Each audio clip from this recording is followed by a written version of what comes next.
all-conference catcher for the Bulldogs this senior year, along with being recognized as the 1995 Bomb Kid. Congratulations. John attended TMCC for 2 years and served in the Oregon National Guard. Thank you for your service. He is married to his wonderful wife Dallas for 19 years and continuing as the incredible children, Austin, Chris, and Kim, who are all graduates of HHS. As a family, they enjoy camping and traveling as often as possible. When he is not traveling with his family, he can find John working for UPS in 2018. From the class of 1995, John Monahan.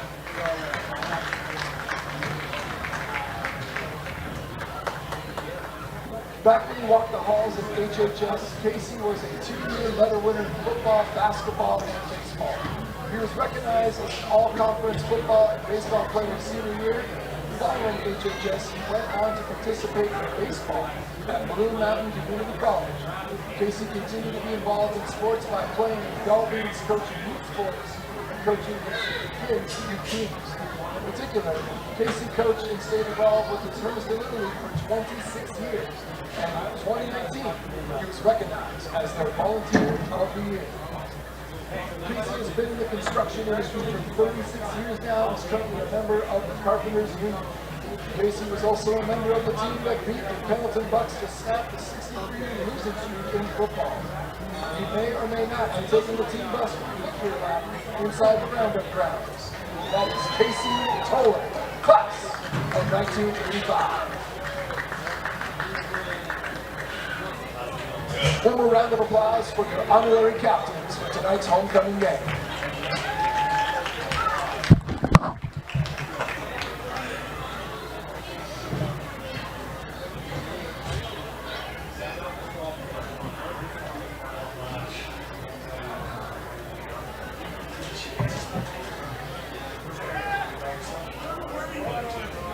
He was just out here.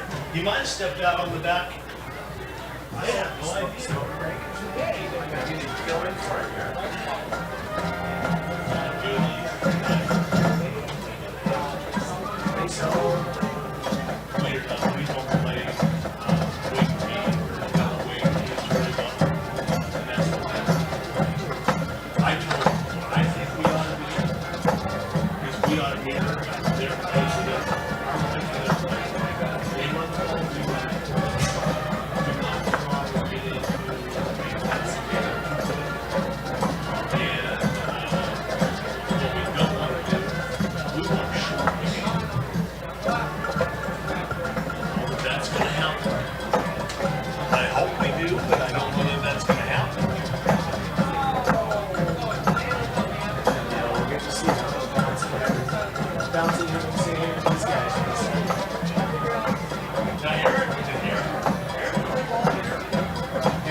Let's take a look at our starters from visiting Southridge 7pm. Alright, Bulldog.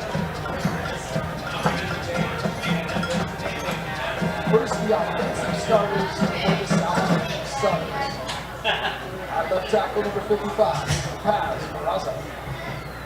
At guard, number 51, Andrew Walter. At center, number 63, Quinn Dixon. At guard, number 65, Jaden Boston. At right tackle, number 52, Austin Mandelis. At tight end, number 9, Ricky Rodriguez. Wide receiver, number 14, Grant Harris. Running back, number 2, Tatum Jackson. Fullback, number 15, Gabe Borsch. Running back, number 11, Jackson Williams. And at quarterback, number 12, Dalton Huckenberg.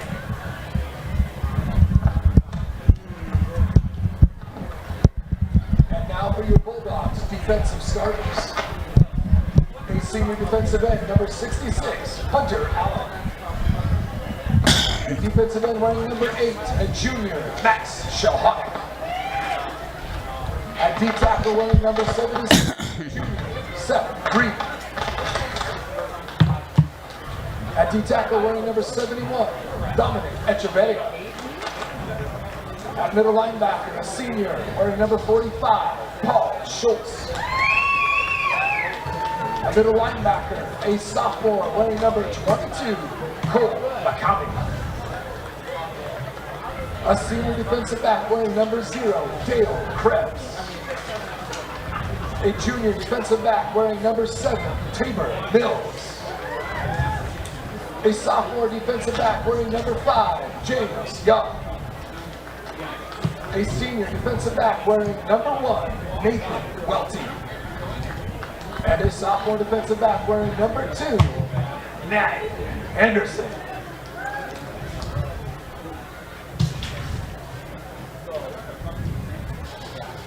The Bulldogs head coach is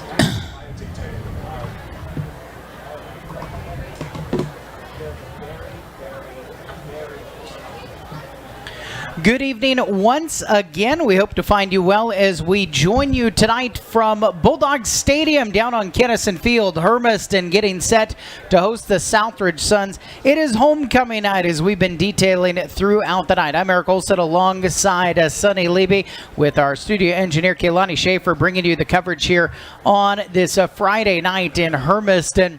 It is overcast, it is cool, and we have been spending a lot more pregame here welcoming in some of the dignitaries that make up the honorary captains in this homecoming night of festivities. The Southridge Suns are starting to make their way out of the locker room. It's a white top with blue pants and blue numerals for them. They have a blue helmet with Suns along the side in yellow. We wait for the Bulldogs to come out in their all black uniforms with a white helmet. The smoke machine has just popped on as they queue up inside the Bulldog. There's not really a whole lot of wind as you look over there, so the smoke machine is doing its job to perfection. They will run out in through a tunnel of cheerleaders. Behind the Bulldogs, you will see a passel of youth football players, the future Bulldogs, who will also be part of the run out here tonight. And in the background, you will also hear a little bit extra something as the run out tonight is going to have just a little bit of an extra pizzazz to it, as is important to have here. Homecoming night, there they are. Some fireworks as the Bulldogs race out onto the field, led by Nathan Welty, the senior, in the lime green shoes with the black jerseys, white helmets, and the purple numerals here tonight as Hermiston takes the field for their homecoming. Hermiston is 0-6, Southridge is 2-4. Sonny, we've detailed it throughout the night. The keys to the game, though, brought to you by Pierre Ford of Hermiston. What does this Hermiston team have to do defensively against the wing tee, especially now that you've seen this Southridge team through their warm-ups? Well, there's two things that they have to do. First of all, they have to contain the edges. If they can contain the edges and force Southridge to pass, something they don't like to do a whole lot of, they don't do a whole lot of, in fact, force them out of their game. But that's the biggest thing, is that it's an absolute must. They have to contain the edges. Keys to the game brought to you by Pierre Ford of Hermiston. Home of the F-Series, the best-selling trucks in America since 1977. It's not luck, it's not coincidence. The F-150, the Super Duty, they are the best for rock-solid reasons. Built Ford tough at Pierre Ford of Hermiston. Tonight's national anthem. The national anthem will be sung here on homecoming night, and we get ready to present that for you. Can you see by the dawn's early light what so proudly we hailed at the twilight's last gleaming, whose broad stripes and bright stars through through the perilous fight, o'er the ramparts we watched, were so gallantly streamed, and the rocket's red glare, the bombs bursting in air, gave proof through the night that our flag was still there.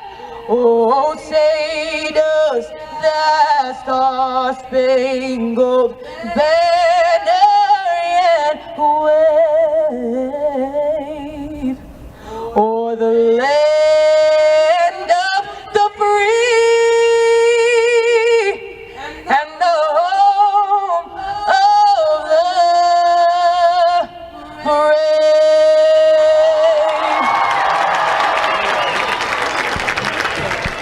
What a performance of the national anthem here this evening as we get closer to kickoff. Hermiston and Southridge tonight on your hometown radio station, AM 1360 KOHU. We welcome you as well. Joining us online, echohermiston.com and mixler.com/1360 KOHU. The web streams are powered by Blue Mountain Networks. We are back with kickoff as we continue here on homecoming night in Hermiston on your hometown radio station. We want to let you know that the 50/50 raffle available. You can buy tickets up front by the stadium or by the concessions. Stick around for an impressive halftime show with our homecoming court and, of course, the amazing firework display.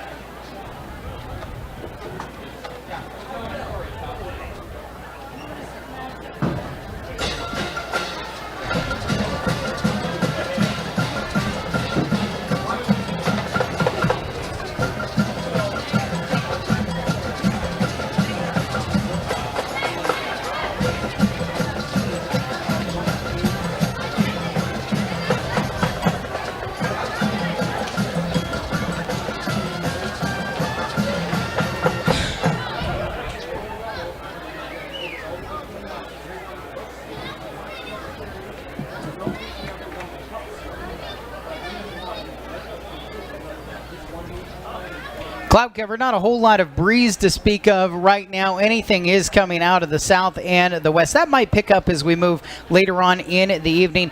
55 degrees. We are not supposed to get down into the 30s tonight after we woke up this morning to 33. So it shouldn't drop down too much more than it is right now. And we are moisture free here for this homecoming night in Hermiston.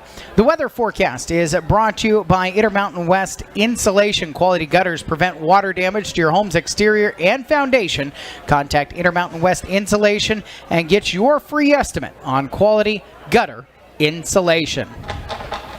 Captains at midfield here this evening as the Bulldogs get set to take on the Southridge Suns. And we are waiting for the indication here after the toss. It is going to be Hermiston that is going to win the toss. And they will, it appears, kick off. The white hat trailed off a little bit there as far as what he wants to do.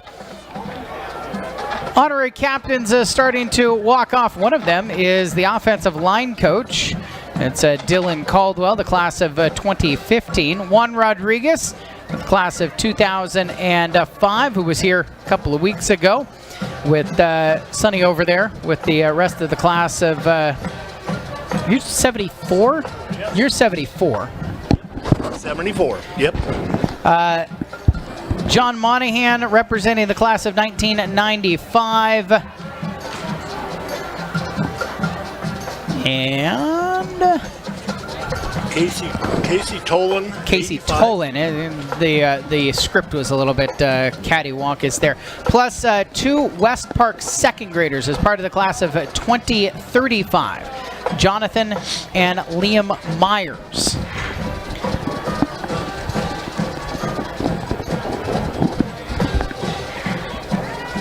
Gio Gonzag is back deep to the right, and Paul Starr is back to the left, the freshman and the senior standing next to each other to return the kick from Ethan Meek, a freshman kicker, getting the kicking start tonight for Southridge. It's Gonzaga. He's broken 2 tackles and at the 25-yard line, upended by Tayton Jackman, the sophomore, and Hermiston's got it to open up the game. Their offensive lineup brought to you by Rogers Toyota.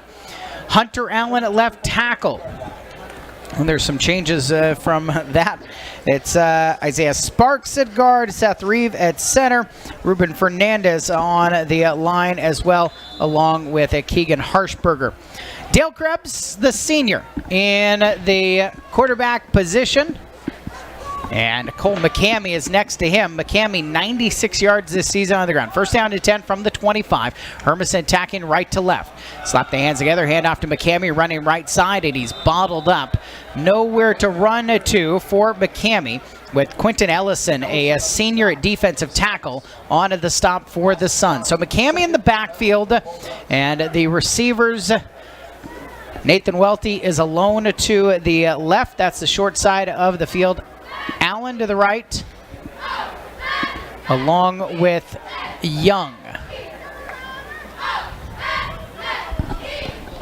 H back left. McCamey moves to the left. Krebs takes the snap, looking to throw, quickly lobs it over to Welty on the wide receiver screen. Welty has a block, steps out of bounds into the Hermiston sideline.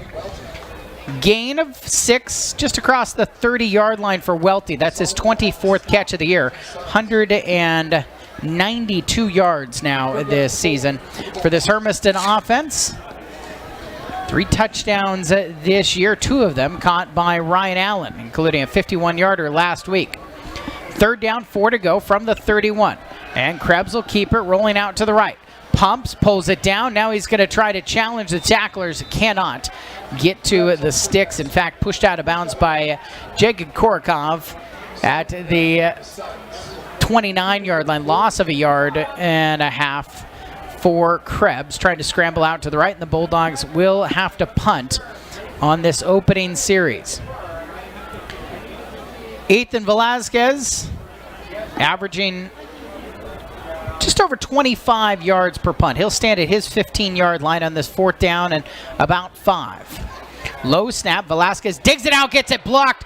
Bouncing ball picked up, and Southridge has got a score to open up the game. It bounced high into the air, and Carson Keene, the senior, picked it up and returned it the last 9 yards into the end zone for the Suns to strike first. Not the way you draw it up to start a game, Eric. That's, number one, we were not getting the fire off the offensive line to go ahead and try and sustain any run game in the middle. We did have the one nice little pass to Welte, but, those are things there you got to block on special teams. The snap was low, so it delayed Velasquez getting away a little bit longer, but unfortunately for the Bulldogs, it wasn't just that it was a block, it was returned as well. And now Marcos Menjivar will try to add the extra point. Out of the hold of Jackson Williams, the senior has the hold down, and the kick is true. So Menjivar makes it a 7-0 lead for the Suns, 1 minute and 2 seconds into this contest after the 9-yard return.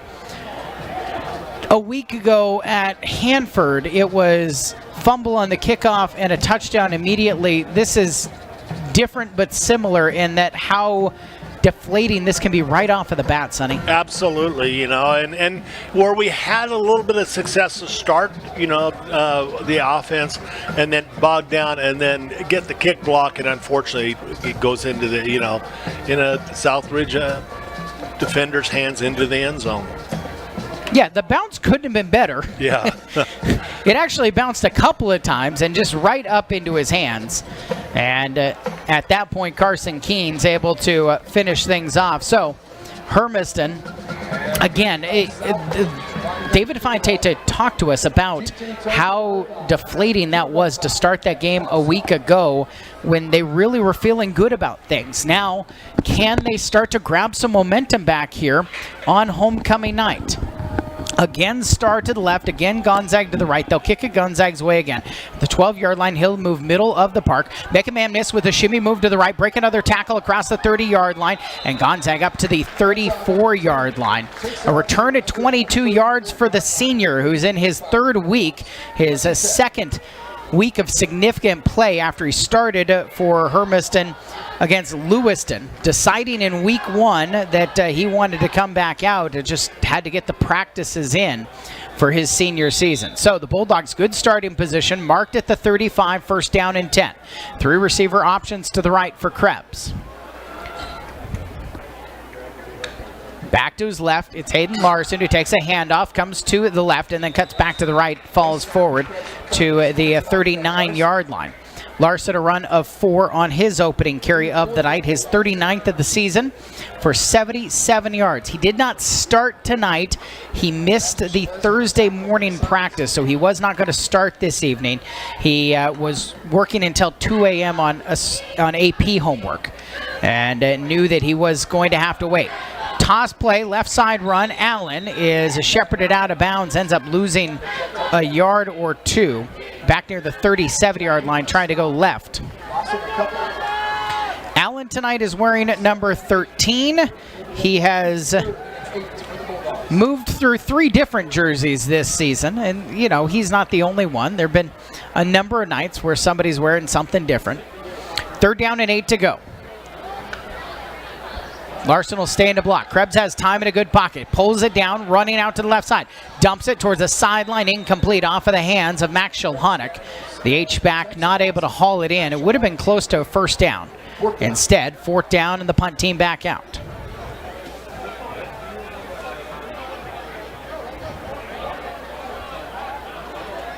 Sophomore Chase Gergson is getting ready to return this punt. Backpedaling around his 30-yard line. Probably a little bit deep for Velasquez, but Southridge, they just came after a punt. They got the block, they got the score. It's how they're up by a touchdown. Velasquez gets this one away. Nicely done. Wobbler, and coming up, picked up on a fair catch. Gergison has it for Southridge at the 40-yard line. We get to see their offense for the first time tonight. The wing T led by junior quarterback Chopin Hunkapiller. He has in front of him at left tackle Pat Barraza, Anthony Walford the left guard, Quinn Dixon the center, Jaden Bostic the right guard, and Austin Mingalos is the right tackle. Gabe Borsch is the fullback. He will stand behind the quarterback by a step or 2. They have a wing back each way and 1 receiver split out to the left. That's Grant Harris. Dive play to Borsch. Borsch running to the left side, and Borsch is pulled down. Forward progress gets him near the 42-yard line, about a 2-yard carry on first down for the Suns. Jackson Williams is a wingback, and Williams will line up as a wingback to the left. Tayton Jackman, the wingback to the right. McCamey on that last stop, assisted by Henderson, and did a pretty good job of bottling it up. They did what they're supposed to, Eric. They held the edge and forced him to come inside of the tackle. Coven Burke is split out to the left this time. Flag out from the near sideline as Jackman goes in motion from wingback right. Hermiston is offsides, and their first penalty of the night will move things 5 yards forward for the Suns. Opening quarter, Suns a punt block touchdown, have them up 7-0. 9:33 here in period number 1 on homecoming night, down on the field turf of Kennison Field. The ball spotted on the 47, right at the top of the left side of the purple H at midfield. 2nd down and 3, just short of the 50. Jackman in motion again, this time movement, and the Suns will get racked up. No, Hermiston jumped again is the indication from the near sideline. Offsides and a first down for Southridge.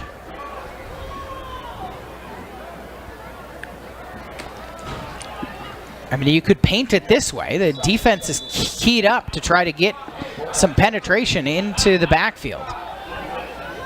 Moves the ball to the Hermiston 48-yard line. First down and 10. Jackman in motion, running the sweep to the right side, pulled down from behind by Nathan Welty. Jackman, though, first down yardage with a 12-yard gain to the 37-yard line. Welty, his 24th tackle of the season. He's number 3 in total tackles behind Paul Schultz and Hayden Larson, the 2 inside linebackers. Welty plays that Superman position.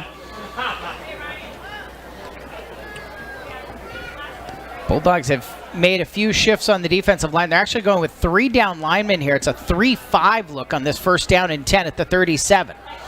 Handoff and a dive play for Borsch. Borsch trying to get to the outside, stopped there. And stopped at the 35, a gain of 2 for Gabe Borsch. Look like Schultz, 45, in on the tackle that time to make the stop. Southridge is a huddled team. Kapadanka Pillar goes over to the sidelines, jogs it back in. They will use play clock. They will shorten games. They shortened a game a week ago, ended up suffering a loss at Lamson to Kamayakan, came from behind to beat them 19-18. Second down 8 at the 35. Suns trying to add to the touchdown lead. Handoff to Jackman, running to sweep to the left side. Jackman pulled down, 2 more yards gained out on the edge. Max Shilhanek in the middle of that stop. Shilhanek, nice cheer down below us from the crowd. His fan section, who unfortunately a week ago didn't have anything that they were able to cheer for. Shilhanek suited up in warm-ups, just was not feeling healthy as he is trying to work his way back from a injury and was not able to end up playing the game last week at Hanford, but suited here tonight, made that tackle. Third down and 6, movement up front. This time it is Southridge who gets a false start penalty to erase the running there on that last play. Well, we got them into what we needed, Eric, in a 3rd and long series where they have to go out and it looked like it was going to be a pass. They had 2 wide outs, but everybody else is in. But you never can tell, with this double wing if it's going to be a little trap or whatever. Notable though, as Borsch goes wing back out to the left side on this 3rd down and 11 play and motions left to right. Handoff and a dive play up the middle, no space. Dive play to Jacob Korikov, the sophomore, and he gets the yard back to the original line of scrimmage, 4th down and 10. The point I was going to make, though, is at the Hermiston 37-yard line.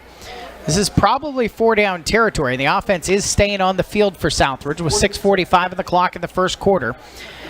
Up 7-0, looking to convert a 4th down.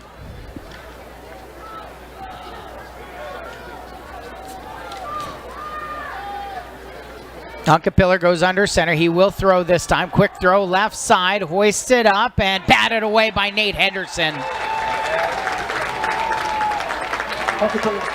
Nice pass defense that time by Nate Henderson, staying, keeping stride for stride and then taking a step inside, so that ball had to go right over the top and then knocking it out of bounds. Bulldogs down by 7, force a turnover on downs with 6:27 left in the first quarter, and the offense will come back out. Nathan Welty and Ryan Allen are stacked one behind the other on the left. Henderson is Shilhanek to the right. Krebs hands off, and it's Larson running up the middle. Pulled down after a 2-yard gain to the 39. In there on the stop was the linebacker, Korikov. This is a young Southridge team. Korikov and Jacob Puglisi are sophomores starting at inside linebacker. Looking across the line at Dale Krebs on this 2nd down and 8 to go from the 39. Krebs hands off to Larson, running right side. Larson turns upfield and gets across the 45-yard line before he's pulled down in the 2nd level by the sophomore outside linebacker, Azadam Osagoko.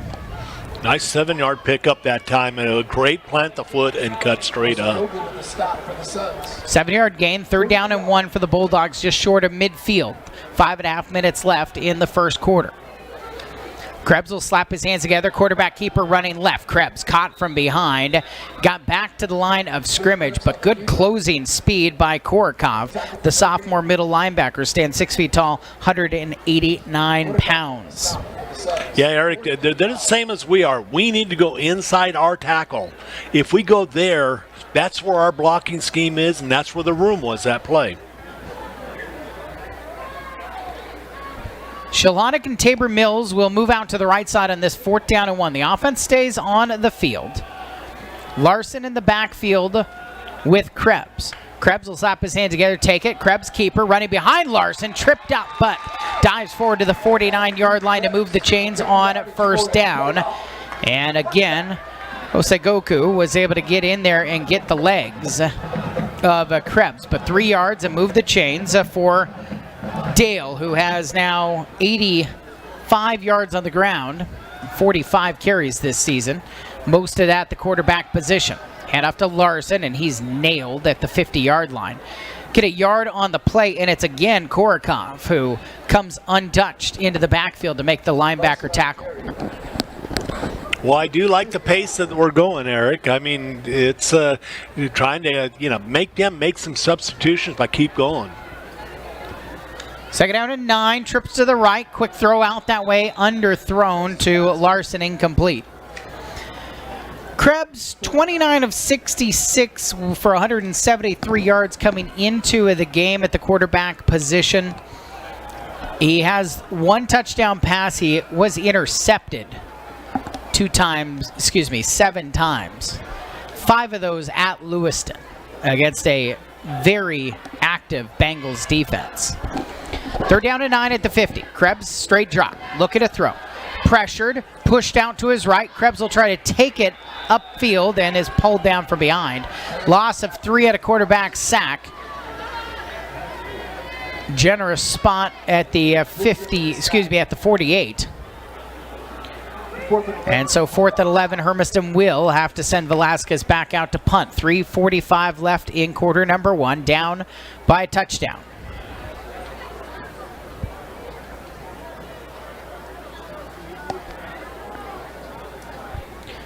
Fair catch back there last time for Gergson. This one is going to under-hit him, bounce at the 30 and check up. Henderson will pick it up for Hermiston. And the ball back in Southridge's hands with a 7-0 lead. 3:25 left here in quarter number 1. The starting lineups you've been hearing, they're brought to you by Rogers Toyota. Visit toyotaofhermiston.com to check out their new and pre-owned vehicle specials. Find your dream car and get any specialized service you need, all at Rogers Toyota in Hermiston. 1st down, 10 at the 30. Southridge attacking left to right in the white tops with blue pants.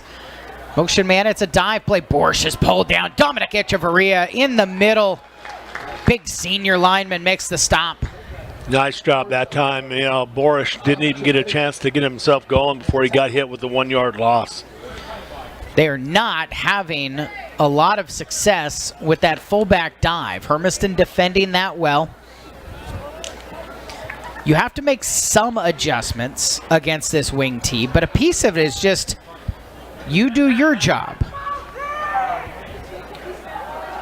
Hunkapiller to throw. Near side toss to Burke. Burke has it and is caught by Welty. Tossed out of bounds into the Hermiston sideline at the 33-yard line. 4-yard gain.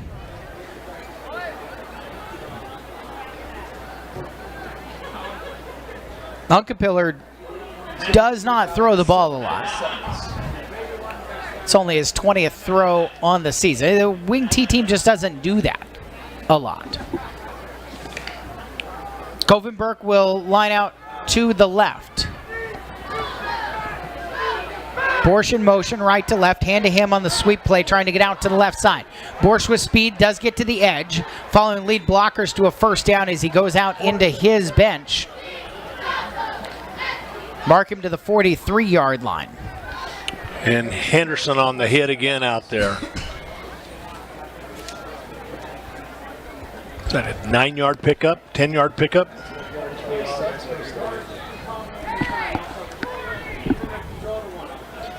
At the 42, first down and 10 from the left hash mark. A little more than 2 minutes remaining here in the first quarter. Jackman in motion. And it's a tie play again. Borsch this time breaks through into the second level, going out to the left. Good fake there by Jackman. Grabs some eyes in the secondary. And Borsch runs for a 13-yard gain into Hermiston territory at the 46 and moved the chains there in one play. Tabor Mills on the stop that time, or on the push out. It just was too late getting there. Under 2 minutes remaining in the first quarter. And Southridge trying to add on to their 7-0 lead. There's movement up front. Hermiston jumped offside again. The Bulldogs are jumping on that wingback motion. Donovan Echeverria is arguing that the guard in front of him on the left side of the line, Andrew Walford, moved. Officials not having any of it. And the ball to the 41-yard line.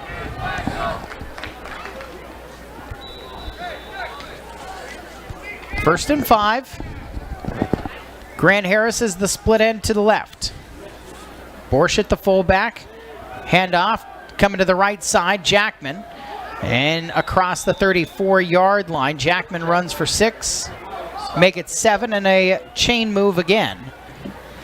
Welty and McCamey on the hit.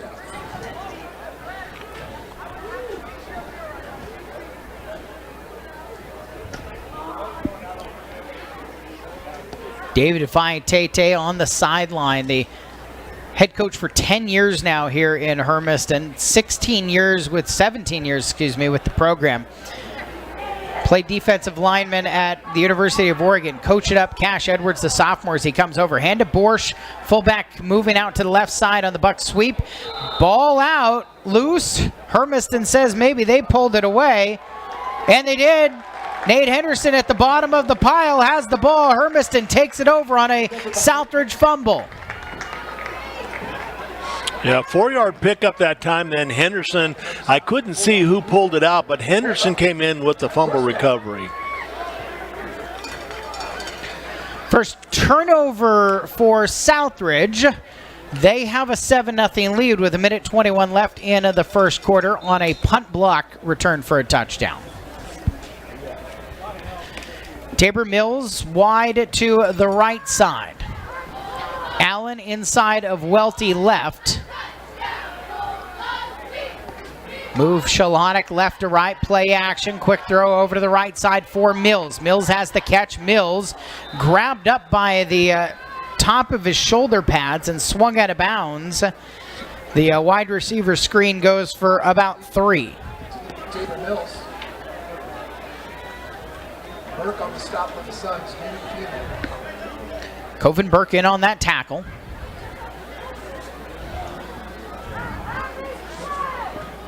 Second down and 7 to go. Shalonik comes to the sideline. Maybe a little bit labored. Remember last week I told you he ended up having to take the gear off after warmups. In the backfield, Larson takes the dive handoff and dives forward through the arm tackle of a Southridge Sun to the 34-yard line. Good for 5. Good for 3. And third down and 4. Can the Bulldogs convert? They have 15 seconds left in the first quarter. Krebs with Gonzaga to his left shoulder in the backfield. Krebs rolling left. Time will throw as he's hammered downfield. Underthrown ball is intercepted. Stepping out of bounds after the pick is Chase Gergson, and he's hit out of bounds late with a flag coming out. Krebs got smacked. He threw it to Gergson, who was undercutting the route. And then at the end of things, Ryan Allen hit Gergson after he'd stepped out of bounds, so 15 is going to be added on as Hermiston turns it right back over after a Southridge turnover. Yeah, unfortunately, that's not what you want to do. You want to go ahead and hold on to that football like that. Krebs trying to make something happen as he rolls out to the left. He saw he had downfield opportunities, but because he was rolling left, it's kind of the awkward way for a righty to have to set up and throw. He got off balance, and the throw ended up being, well, woefully underthrown, intercepted. And the penalty moves it to the 34-yard line with 0.2 of a second remaining in the first quarter. Southridge has presumably one play left, barring a defensive penalty. Handoff. This is Borsch. Borsch weaves out to the right side, pulled down into the Hermiston bench, the 70-yard line. Pickup of about 8 on the final play of the first quarter. 7-0 Southridge when we get ready for the second quarter as we return to Bulldog Stadium here on AM 1360 KOHU.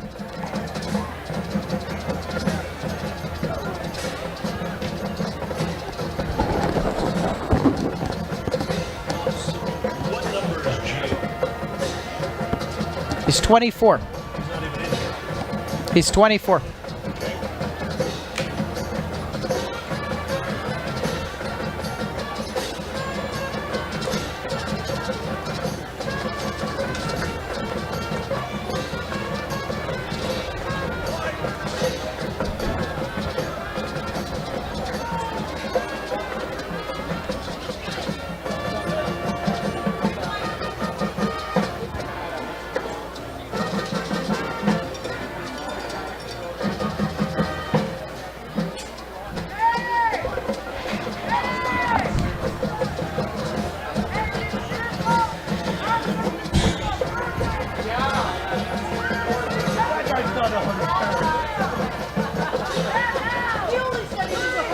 Eric and Sonny with you at Hermiston's Bulldog Stadium down on Kennison Field. Southridge 7, Hermiston 0. Outside of the punt block return for a touchdown by Carson Keene. This has been pretty even, Steven, with both defenses having a lot of success. Yeah, they have. They've been coming hard. And a couple of breaks where Hermiston didn't seal the edges, and that's right now the difference in how Southridge is driving on this pattern. Grant Harris is out wide to the right side. Dive play for Borsch again. Borsch hit at the 25-yard line. In there, Hayden Larson, the initial contact for Hermiston, their leading tackler on the season. Came into the game with a 42. That'll be probably the way this game plays out, close to 60, if not north of 60 by the end of the game. Tight end is Richard Rodriguez. He's to the right side. Wingback behind him. Wingback Jackman. This is a keep this time. Hunkapiller will just pile his way forward to the 23 and move the chains for Southridge. Yeah, McCamey coming up off the bottom that time. And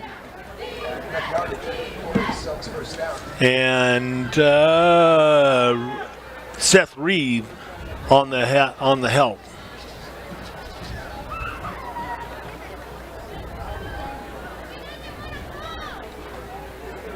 First down and 10 at the 23-yard line. Receiver is Burke out to the left side. Jackman in motion, play action. Hunkapiller time, lobs it back in the end zone. Underthrown ball picked off by Tabor Mills in the end zone.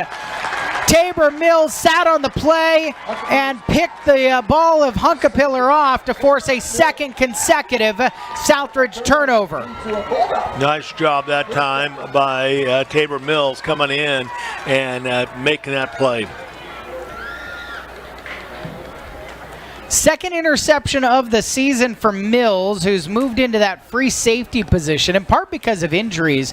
Hermiston has had to move people around, and Mills has gotten some more opportunities. He's become a staple in that secondary. 10:55, the interception by Mills gets Hermiston the ball.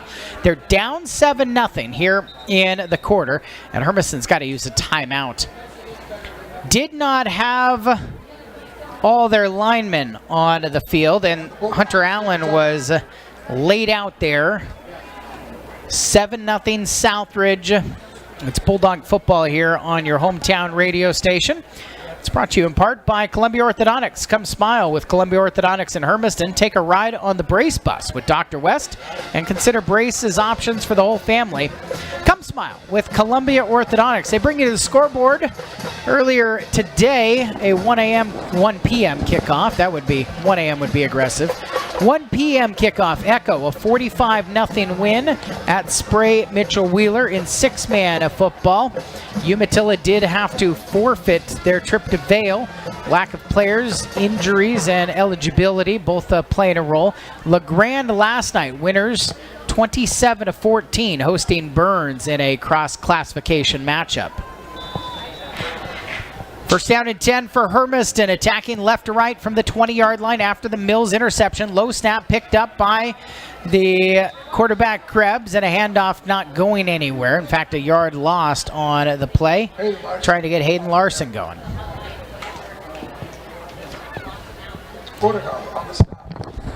That's just something they are sending. They're playing their 3 out down linemen there, and they're just shooting gaps right now.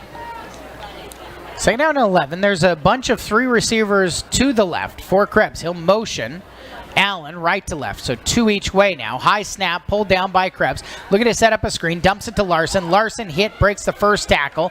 Pulled around and spun down by Tayton Jackman, the sophomore defensive back. Larson gets a gain of a yard back to the original line of scrimmage at the 20.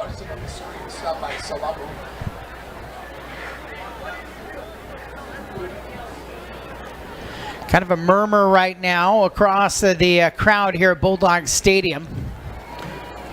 Looking for some type of spark. Shalonic in, H back to the right. Krebs has the back to his left shoulder on this 3rd down play. Krebs to throw.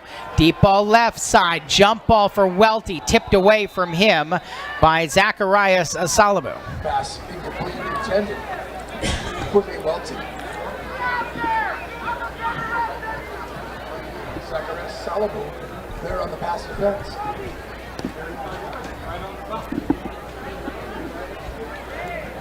So 4th down and 10. Hermiston again will punt. Deep to return. Ethan Velasquez standing at his 5-yard line.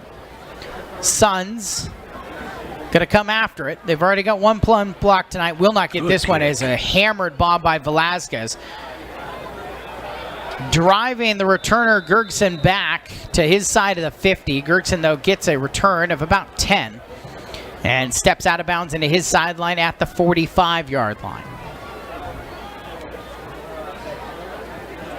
9.5 left before halftime. The extended halftime fireworks show plus the court plus more here to come at Bulldog Stadium.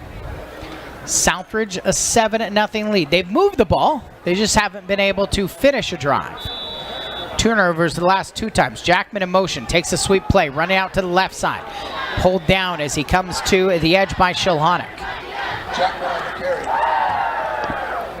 Back Shilhonic on the stop. The Suns' offensive line, Sonny, is not moving a whole lot of furniture. Hermiston's done a good job pretty consistently so far. Yeah, they're doing what they need to do. They just need to keep that edge, and that's it. 2nd and 8, Jackman again in motion. This is Borsch this time. Nice shimmy move to his right and to the 35-yard line. Mills in there on the stop along with Paul Schultz for the Bulldogs. Gain, though, is for 8, and it's enough to move the chains.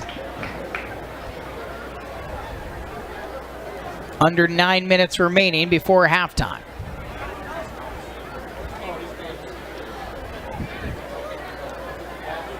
David Fiatete said they took on Capital at team camp, and Capital's a wing T team.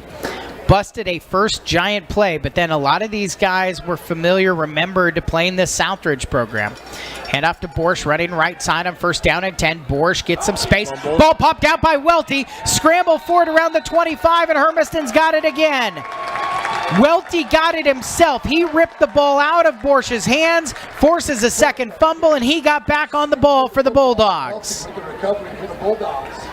And that's the thing. You kind of take a look at where he's carrying the ball, and he's kind of running with that ball out in front of him a little bit. And that time there, he brought it right to Welty. Welty just grabbed a hold and pulled it out, then pulled it down by himself. So Hermiston has now forced turnovers on 3 consecutive Southridge drives. Can they capitalize? Larson and Krebs in the backfield. First down and 10. Two receiver options to the left. Larson moved to the right side. Wants to put somebody in motion. Blitz coming from his backside. There's a bunch of discombobulation on this play. Krebs just keeps himself and races out of bounds into his sideline. Across the 30, he moves the ball. Ends up getting it for 6 yards. Ethan McDonald, charitably, the PA announcer here at Kennison Field, called it a quarterback sweep. I don't think anybody knew what was going there, and Krebs was like, whatever, I'll make something out of nothing. Yeah, I mean, they were all confused. Second down and 4 from the 31. Krebs takes the snap, looking to throw. He's got time. He's got options over the middle. Moves out to the right. Pulled down from behind. A sack brings him back to the original line of scrimmage on this set of downs at the 25-yard line. Caught from behind on the play by Trey Holdren, a freshman out there at a end position.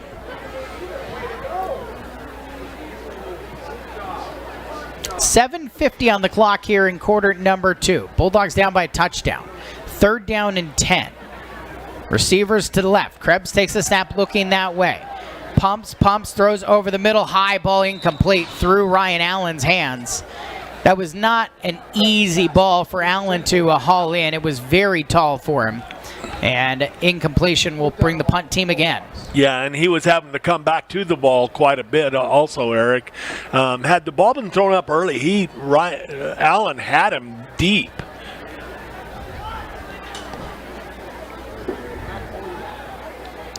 Fourth down and 10 at the 25. Movement up front. And Jacob Kortkov ends up in Hermiston's line. And so that's 5 yards more, but fourth down and 5 from the 30. And Hermiston's offense struggling to find consistency. They will keep Velasquez out there to punt. Touchdown lead for Southridge. Gerkson back to return. The sophomore waits. A bouncing ball to Velasquez. Velasquez bobbles it, picks it back up, and is brought down in the backfield. Grant Harris gets to him to finish it off. Jacob Kortikov was there to start what ends up being a sack and a loss. Velasquez got a second bounding ball to him. The first one got blocked and into the end zone by Carson Keene from 9 yards out for our only score of the game. This one, a turnover on Hermiston on their first fumble of the night. No, it's turnover on downs, excuse me. Turnover on downs, yeah. It is a fumbled ball, but Velasquez didn't lose it. 7:28 left in the second quarter. Suns now in the red zone to start this drive. Turned it over on 3 consecutive drives, trying to get a 2-touchdown lead. Hunkapiller, dive play, and Kortikov will be the carrier. Cami on the stop.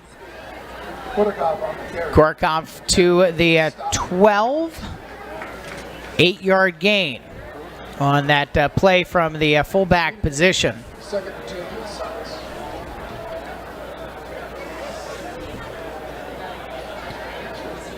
Kovenberg is the receiver.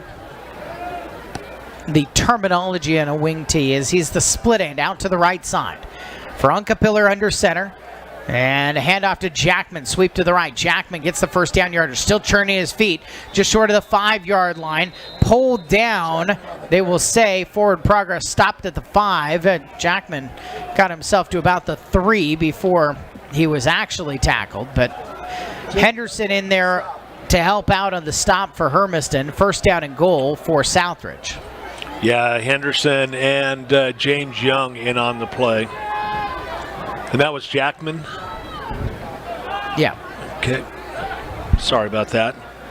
6:28 left in the second. Southridge a 7-0 advantage, but first and goal from the 5. Dive play, left side run, touchdown run. Korikov punches it in.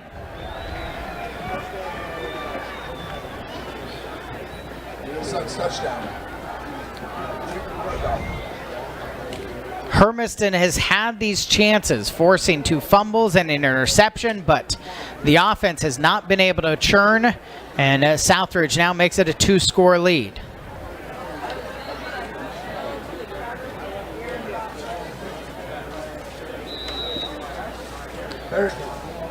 Marcos Menjivar for the extra point. Right-footed kick is through. 14-0 Southridge here in the second quarter, just short of midway through the second period. You're listening to the Bulldogs, and we'll be back on AM 1360 KOHU.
Ethan Meek kick, the freshman for Southridge, kicks it to Paul Starr, the freshman for Hermiston, who's bottled up at the 20-yard line after a 70-yard return. And Hermiston has it first down and 10, down by 2 scores with 6:09. How do they get the offense going, Sonny? They got to do it with the line, Eric. They absolutely have to start blowing Southridge back on the line. We have documented quite a bit how many changes, how many injuries Hermiston is dealing with on their line. Allen in the slot to the right, Mills outside of him. Welty is alone left with an H-back right, and Gio Gonzaga the backfield. Play action to him. Krebs rolling right, will dump it underneath, incomplete. Paul Schultz was the intended receiver that time.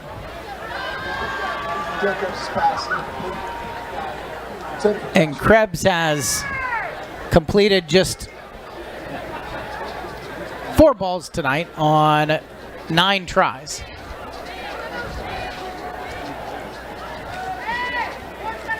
Second down and 10.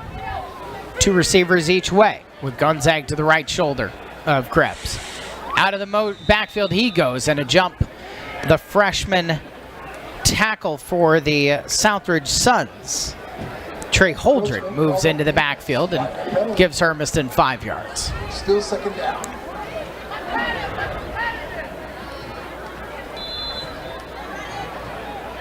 Second and 5 at the 25. Ball in the middle of the park.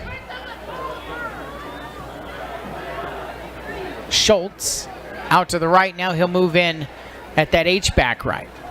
Carson Keene, the senior, showing a blitz from outside linebacker to Krebs right. Krebs will move Gonzaga out of the backfield, throws him that way. Gonzaga's got it and ends up pulled down at the 27-yard line. Tackled by Ramsey Chavez, the sophomore linebacker. 7 yards.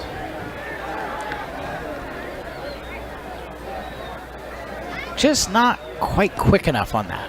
No, I mean, it's taken way too long to rotate his shoulders and step. Third down and 3 at the 27-yard line, right hash mark. Krebs takes a shotgun snap. Fakes a handoff, rolling out to the left. He's got pressure out that way, in trouble. Krebs is pulled down to the backfield. Sacked for a loss back around the 18-yard line. And making up for the offside penalty, Trey Holdren has the sack.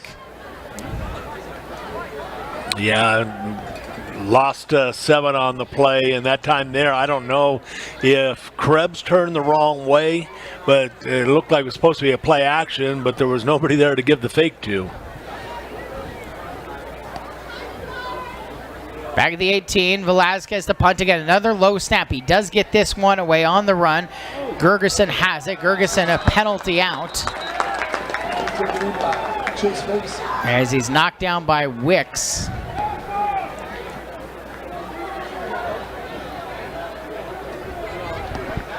Gergerson had waved for a fair catch, I believe. It was not a very obvious wave of a fair catch. No. I didn't think he did. This penalty's on Southridge for an illegal block. Okay. That'll help. That'll help. That'll back him up a little bit. 15 yards back to the 40-yard line in their side of the field. 4:46 left in the second quarter. 14-0 Suns.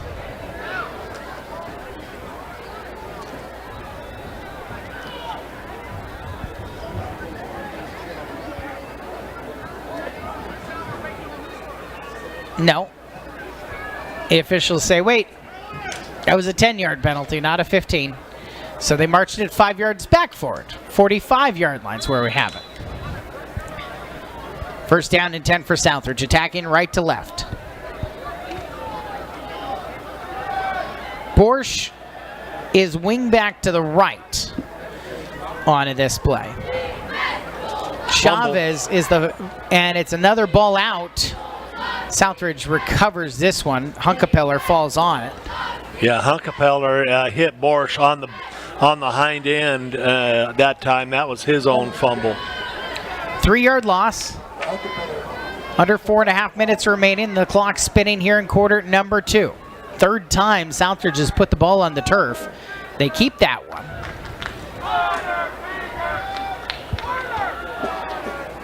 And Borsch will go back to fullback. Jackman in motion, takes the sweep to the right side. Jackman spins off of a tackler across the midfield stripe. He brings it. Pickup of 9. Schultz and Larson in there with Gonzag.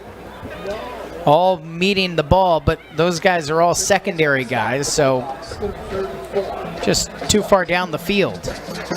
And Southridge has got a manageable 3rd and 4 to deal with on Hermiston's side of the 50 by 3 feet. Hunkepeller puts Jackman in motion, hands off to Borsch. Borsch running right side. Borsch again, bottled up, gets to the 48, a yard gain, but no more than that. And James Young, a major component of stopping that play. And he hosted with the Bulldogs, converge on the stop. He's going to make it 4th and 3.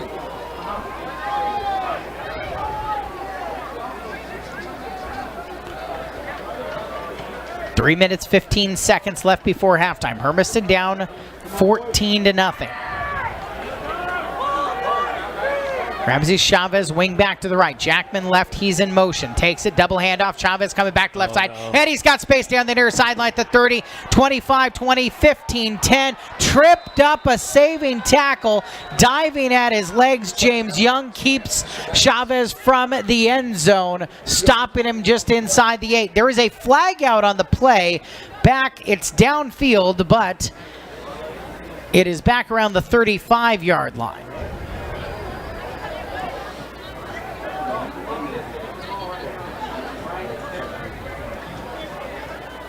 The run went for 41. The flag was sitting 13 yards downfield. The penalty is against Southridge, 10 yards back for holding. Holding on from the side. Where this ball is spotted actually matters because 10 yards back brings it to where the first down marker was. But I think it's still going to be enough for Chavez to move the chains. It is. Yeah, he had a 10-yard or 13-yard pickup that time, that he gets credit for, but unfortunately, that was a huge, huge play. It's their first double handoff we've seen tonight. And it'll again be Chavez wing back right, Jackman in motion, wing back left. This time sweep play to Jackman, running out to the right side behind Chavez, the downfield blocker. 5-yard gain up to the 40-yard line for the Suns. On the stop. It's Rita on the stop. 2nd down and 5. 2:18 left in the second quarter. 2nd down and 5 to go. That was Jackman? Yes. Yeah. Jackman in motion, coming the other direction this time. Hand off Borsch, the dive play up the middle for the fullback.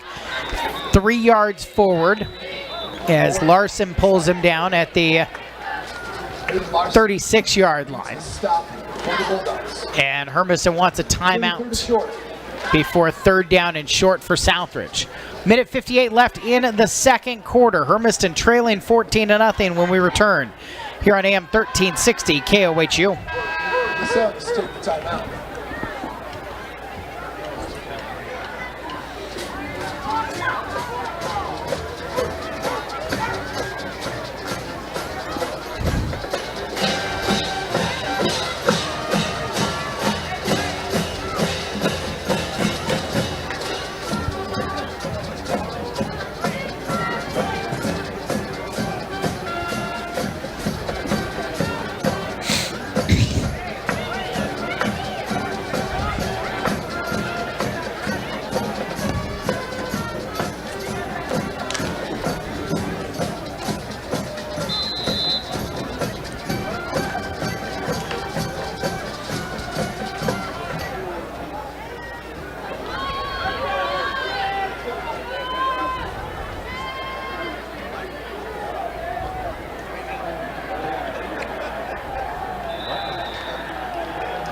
Jackman on the carry. Tayton Jackman breaks off a big run out of the timeout, 16 yards at a first down for Southridge, down to the 20.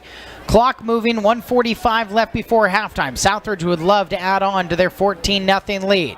Hunkapiller under center, hands off, dive play, and nowhere to go. Borsch again trying to go up the middle, and that's been sniffed out well yet again. Henderson ends up in there on the stop with Echeverria. And another timeout.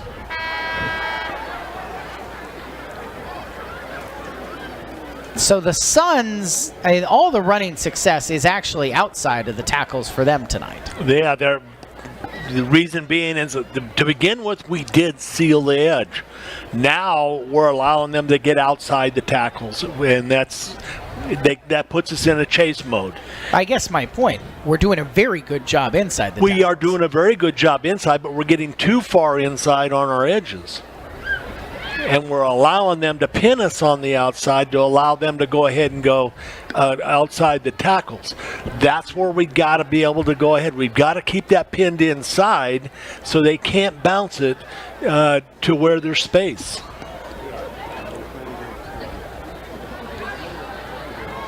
Kyle Stasek and Braden Medelas, the two freshman quarterbacks, have been throwing quite a bit on the sideline here in the second quarter. Wonder if there becomes a point with the offense stalled that we see them get a chance. Second down and 10 at the 20. Sweep play for Borsch coming from the right wing back out left, shoved out of bounds into the Hermiston sideline. There's a flag out at the very end of the play. And this might be coincidental penalties on the two of them who were in the end zone there. Burke and I think it was Young. We wait for the marker. The run got up to the 14-yard line. 6-yard pickup for Borsch. There's a longer conversation with 1:25 left before we get the indication.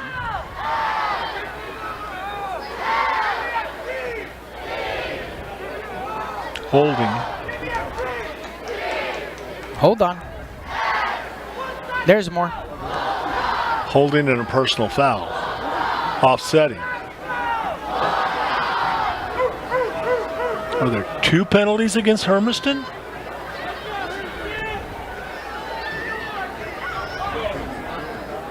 So it appears we have marked off two penalties. The first one being a holding. The second one being a red ball, late hit, or sportsmanlike contact. Where do they set it down from the Suns football? Holding penalty on Southridge, and then Hermiston with an unsportsmanlike penalty. So it moves it to the 15-yard line when everything's all said and done, which is actually a yard behind where the line of scrimmage was after the run. Southridge's going to call a timeout anyway with 1:25 left here in the second quarter, up 14-0, but trying to find a way to punch it into the end zone and extend their lead here on Hermiston's homecoming night. The Suns are looking for win number 3, and if they get it, they are in a good position to be the team that goes in with Kennewick to the 3A state playoffs this year. It's going to come down to them and Walla Walla, it appears, but Southridge has the advantage head-to-head against the Blue Devils. Well, this is another one of those officials' timeouts, and the captains and the coaches have been brought back together at midfield. Getting a little chippy out there. I'm fascinated by this, though, because that's really the first time. Yeah. Well, there's been 2 personal fouls that have actually been called out there, but maybe it's, I don't know if it's talking, getting a little bit chippy. Probably that's what it is. Yeah, you got to presume that's what it is. That's where we're at. Game started with a punt block returned by Carson Keene, 9 yards for a touchdown.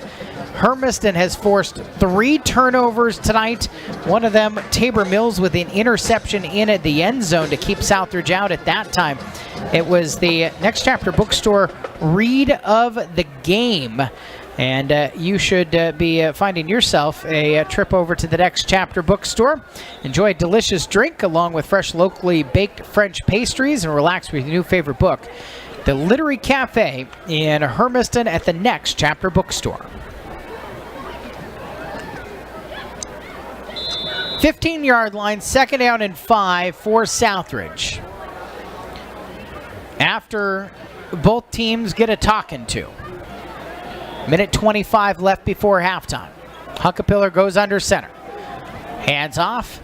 Jackman running right. Jackman out to the edge. Jackman pulled down outside the hash marks at the 5-yard line. Stopped by a number of Bulldogs. And 10-yard run. Southridge going quick with Huckapiller going under center. Still 1:13 left on the clock. This time it's Borsch to the right side into the end zone. Touchdown. Gabe Borsch, the touchdown run from 5 yards out. Borsch, touchdown, Suns. Yeah, that one there was made way to look way too easy that time. We came down hard, got into the backfield, Eric, and he didn't get touched after getting the ball handed off to him. So Borsch gets a touchdown run, and Jacob Korokov has a touchdown run in the second quarter. And Jivar to add the extra point, and he can. And they can extend the lead to 21-0.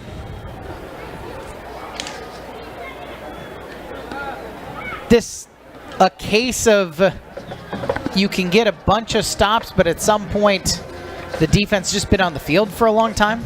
Yeah, it is, and it might even be, Eric, that it's just a little bit of a different look that they're getting. Maybe their tackle is just doing something different, but it is a very noticeable thing. Our edges on the 2 outside of the 3 guys are coming, instead of coming upfield and stopping the edge, they are coming up and in. And you can't do that against this type of a team because that's what the big plays are coming off from. We're doing a great job of snuffing anything that's going up the middle unless it's a broken play. It's just the fact that we give up the long, mistake play. Well, Hermiston has 2 timeouts and 1:09 left. A good return here off of this freshman Ethan Meek kick could be big. Gonzaga and Starr have switched sides. Starr got the last return. The freshman is to the right. The senior Gonzaga is to the left. And it is towards Starr again. Oh, it's got to bounce. Picked up. Turning around. Young has it. And Young is able to move the ball forward up to the 27-yard line. Oh, it was Nate Henderson, excuse me. Trying to remember which guys have pink sleeves, and I got the wrong guy with pink sleeves here on October 18th in the middle of Breast Cancer Awareness Month. 1st down and 10 at the 29. Hermiston. Kyle Stasek in at quarterback. Hayden Larson moves to his left shoulder. Stasek puts Krebs in motion right to left. And Stasek will run behind Krebs and Larson out to the right side. Turns back away from the tackle of the freshman and ends up with 2 positive yards, spinning off of Trey Holdren. Ellison with the stop. Second down and 8. Stasek this time looking to throw. Whips it out to the left side and has a completion to Welty. Welty coming back middle, ends up pulled down at the 36-yard line, and Hermiston will use a timeout. 3rd and 3 ahead of them. Timeout. 39 seconds remaining before the teams head to the locker room. Down 21-0. Hermiston is searching for their first points of the night.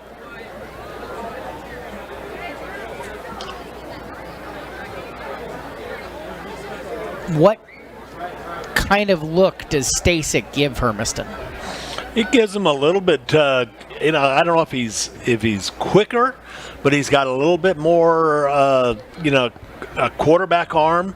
He's able to go ahead and he might be, just as shifty as what Krebs is back there.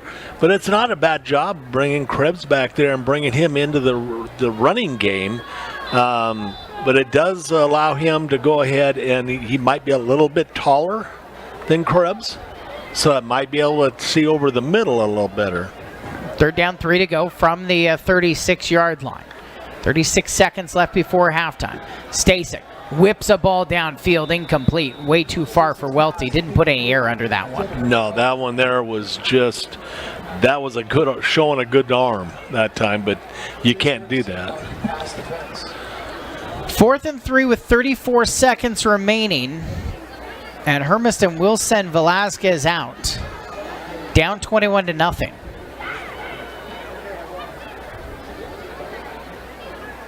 Chase Gergson back to return. Another bounding ball to Velasquez. He gets the kick away and hits it well. Gergson takes it and will try to return this one. 35 coming to his left 40. Cuts back to the right side, moving to the middle of the field, piled under there at the 44-yard line. Gergson returns it about 9. And with 23 seconds remaining, the Suns have Just under 24 seconds remaining. no timeouts remaining and a 21-0 lead. They're not really suited to find points out of this. No, I mean, unless they break it. You're right. It takes a big play, mistake play by the defense for them to score really quick. Burke out to the right is a 6'3 receiver target for Hunkapiller, who looks, will throw Burke's way. Jump ball, batted down. Gonzaga knocked it away with his right paw.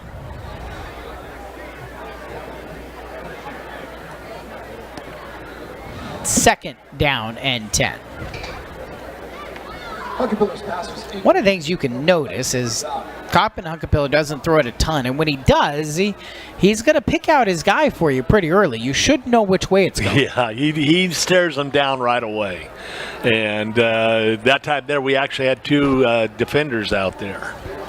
Burke, this time double handoff, left side run. They've got some space as well. 40-yard line down the left hash mark to the 35-yard line. Ends up in the hands of Jackson Williams, the senior wingback.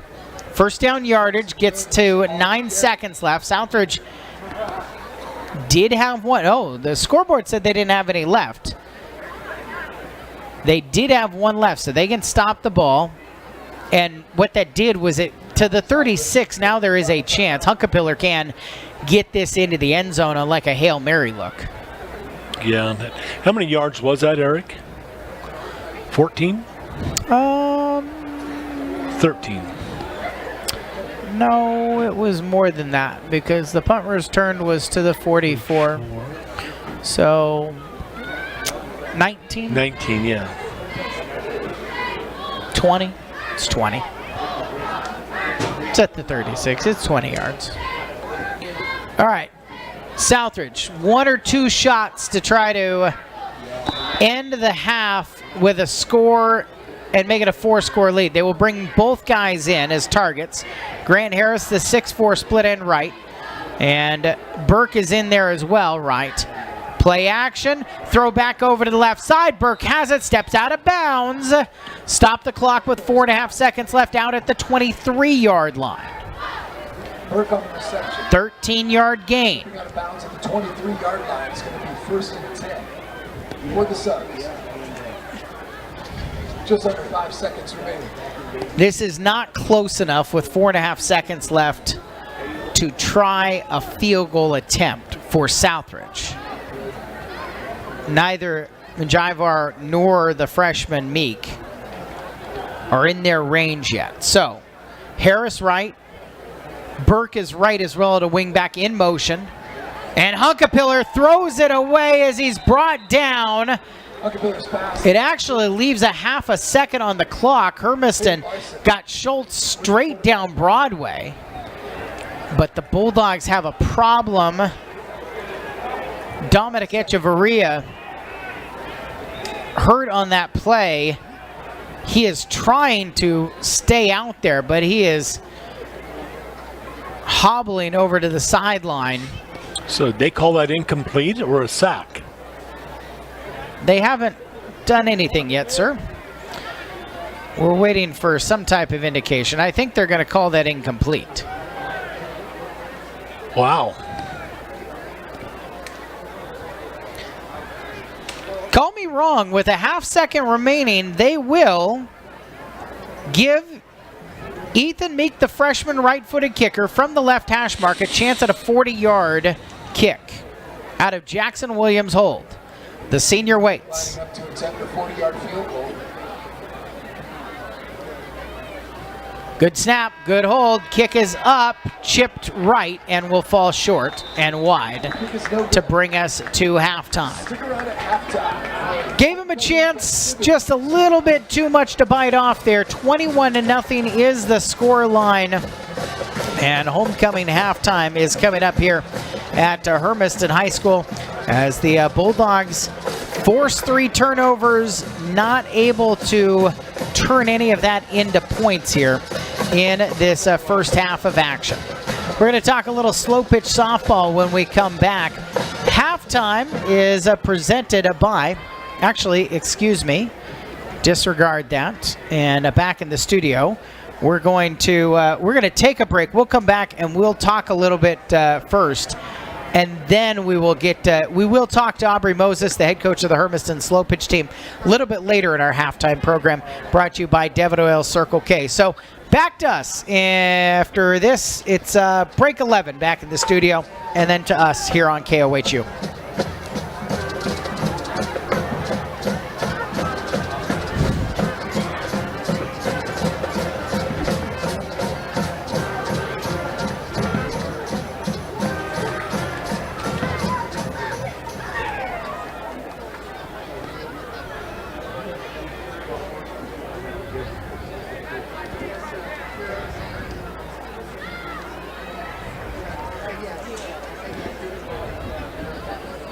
Tonight's homecoming court is being escorted out by the Three Rivers Corvette Club from the Tri-Cities. Hermiston High School legend Chuck Miller will be driving out the 2007 Velocity Yellow Coupe. Bob Wams' 2019 Watkins Gray Coupe. Bernie Belden's 2017 Sterling Convertible. Matt Price will be sporting the 2017 Torch Red Coupe. And Elena Price's 2017 Arctic White Coupe. And lastly, Mike Morrison's 2021 Rapid Blue Convertible. Thank you again to the Three Rivers Corvette Club of the Tri-Cities.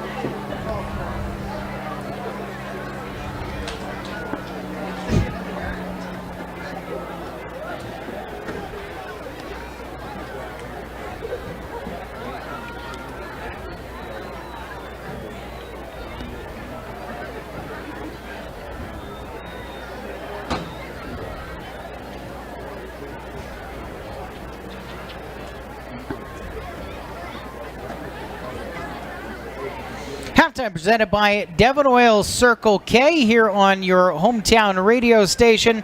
It is nice to treat yourself after having to fill up your gas tank. It's extra nice when it's just 99 cents. Stop by Devon Oil Circle K to get your favorite fountain drink for just 99 cents any size. Ladies and gentlemen, Here at Bulldog Stadium, Eric and Sonny with you on homecoming halftime night. And the court is being brought in here this evening, courtesy of the Three Rivers Corvette Club from the Tri-Cities, with the freshman homecoming princess Avery Devon leading the way in. high school members so far is playing football. Jaden Martinez is a freshman homecoming prince who's part of football, lacrosse, and wrestling in his freshman year. Avery Devon, by the way, in volleyball, basketball, and softball. Freshman homecoming Sophomore homecoming princess is Lexi Seiner, part of the slow pitch softball team. We'll hear from her coach later on here in the halftime program. She's also a fast pitch player and is a member of FFA. model is her mom. The other sophomore prince not available here for this, Cole McCamey. He's in the locker room right now. Junior homecoming princess is Ilani Reflo, a member of Key Club ASB, Generation College, and the National Honor Society. Andres Mariscal is the junior homecoming prince. And then the senior court. As the senior court gets ready to be brought in, I'll tell you about Sailor Boston, who's a captain on the dance team, the state champion dance team, and a member of ASB.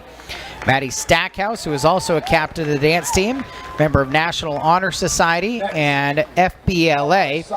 And Odalisa Jimenez, who is also part of that Stardust dance team. And the senior homecoming princes, Jason Rodriguez. What a run for him yesterday. First sub 15-minute cross-country run of his career at Hermiston. He was actually the second fastest Bulldog, as he finished in third yesterday, and the Bulldogs beat Kamayakan. Mom and dad. Sophomore homecoming Joseph Lopez is a senior homecoming prince, and also Hunter Allen. So a couple of the Bulldog football players part of this court that is being introduced right here at Hermiston High on a homecoming night. FA and fast pitch. Let's return to the game here. And Sonny, as we look at this first half, Role model is there dad, mom, on the offensive side high school members so far. some quick fix? Is Stasek it? She would like to give a special Yeah, thank you to all of her. Yeah, there are some things that we can do. There's the quick hitter. Again, Eric, they're running the three-man front like we are.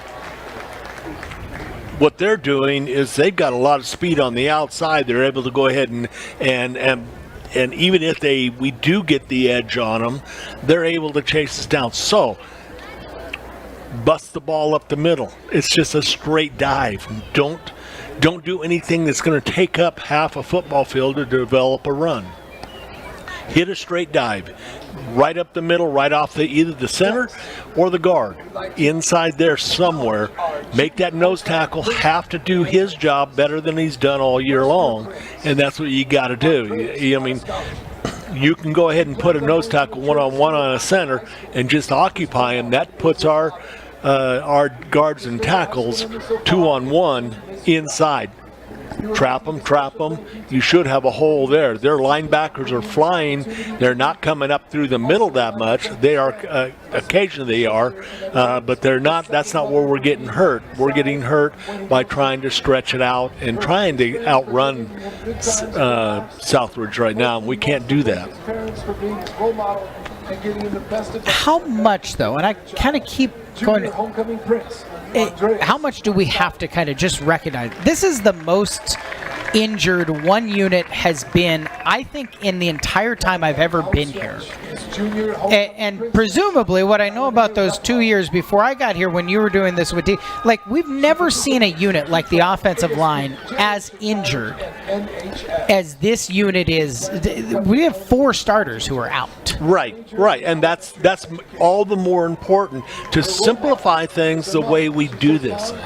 You know, you can't, and it's not going away from the zone block. It's just meaning that, hey, now you've got one guy head up in the gaps between our guards and our tackles. That's what it is. We got a guy over the top of the center. We got guys over the top of the guards, in between the guards and tackles. Simplify it. Say, okay, you 2 guys go there, you 2 guys go there. That's simple. That quick. But how simple is it for a 15-year-old who's like, I'm not very, Eric. I mean, I'm brand new at this thing. It's not rocket science on that. It isn't. When you go in there on the chalkboard and you talk to the guy, you say, okay, look, this is what's happening, guys. This is where we're going. This is what we're not doing. This is all you need to do. Both you guys are key, and that guy right there. And go get him. You simplify it to the point that there's no mistaking on who you're blocking there. If a linebacker comes in and blows the whole thing up, a linebacker comes in and blows the whole thing up. But right now, what we're not being able to do, we are not being able to beat these guys to the edge. We cannot get to the edge unless we cut back, get out there, and now we got them flowing because they're already out there waiting on us. So, line, simplify it. These you five guys. I wonder how it's simple to somebody who played college football and has watched football his entire life versus we talk about all the time. This generation just doesn't watch the game as much, and I wonder how much of this is how beat up they are right now. Like, and yes, I guess I'm making some excuses here, but that's got to be that has to be acknowledged at least. Is this team is beat up right now? Yeah. Because defensively they're doing a lot. Like, you're gonna give up some of these chunk plays. Yeah. You are gonna give up big plays to this offense because the wing tees they're gonna catch you sometimes. Yeah. The magician eventually does pull off a trick on you. Yep, exactly. They do. So, like, I think the defense, 21-0 is. Would you love it to be better? Yeah. Mm-hmm. I don't think it's that bad. No, especially with short fields. Especially with a block punt for a touchdown. Yeah. So it really should be 14-0 right now. And defense is doing a very good bang-up job. They are. It's just that offense that we're trying to. And if I'm analyzing it the way I would like to see it, Eric, I'd like to see it simplified even more than what we're doing. We're trying to do things that with a good, healthy team. We're trying to do that type of play call that we've got a 100% healthy team. We know we are not there. Simplify that. Simplify the calls. And just, even if all of a sudden you take the first snap and you got Stacy back there, he takes one little quarterback counter back and busts the middle. Do it that way. Well, where we're at is they are in the process of introducing the rest of the court. And we will tell you who wins Homecoming Queen. But we will do that when we come back. Because now here at halftime, we need to step aside because you know what? When the fireworks start here in moments, you won't be able to hear us. Yeah. So we're going to hear from Aubrey Moses, the head coach of the Slow Pitch softball team, when we return. Halftime is presented by Devon Oil Circle K. Amazing team. She says she just remembers to always smile, ladies. She would also like to tell Miss Addie, love you, mean it. Finally, a huge thanks to John and all the joy he has brought into her life so far, and to her family for being so slay girl boss all the time. I love you guys. Senior homecoming princess, Sailor Boston.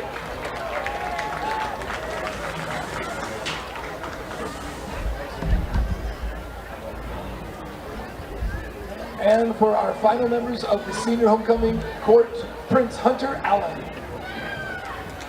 He participated participates in NHS, ASB leadership, ASB vice president football, and track and field. He plans on continuing his athletic and academic careers by throwing weights and implements at Eastern Washington University while killing it in the classroom. His role model is his mom. His favorite high school memory so far is traveling to Eugene with the track team for the Oregon Relays. He would like to give a special thank you to his friends and family for always being there for him. He loves you all. The senior homecoming prince, Hunter Allen.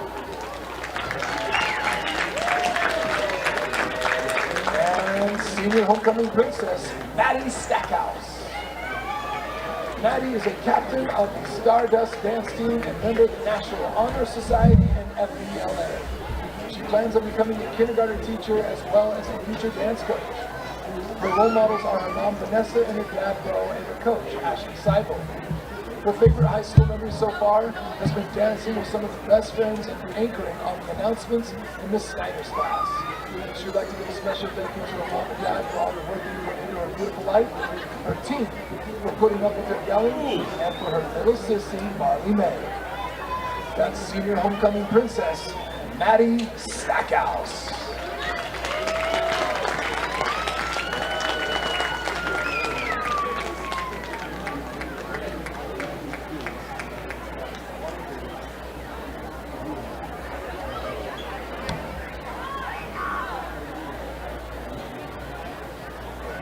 One more big round of applause for your 2024 homecoming court.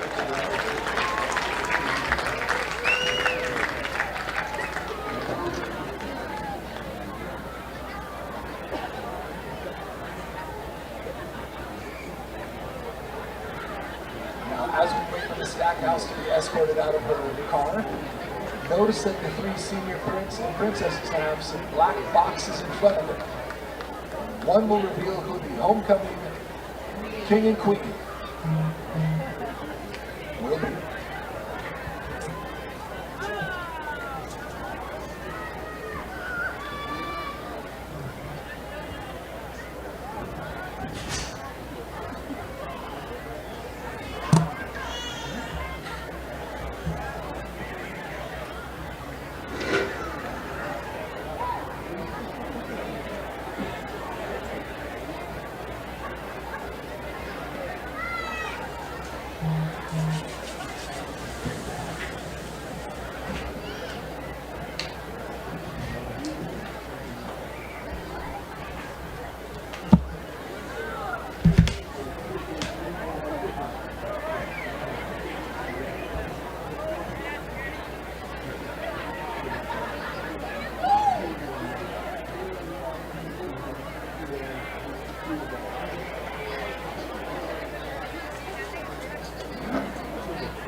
And on the count of 5, 4, 3, 2, 1, go for it!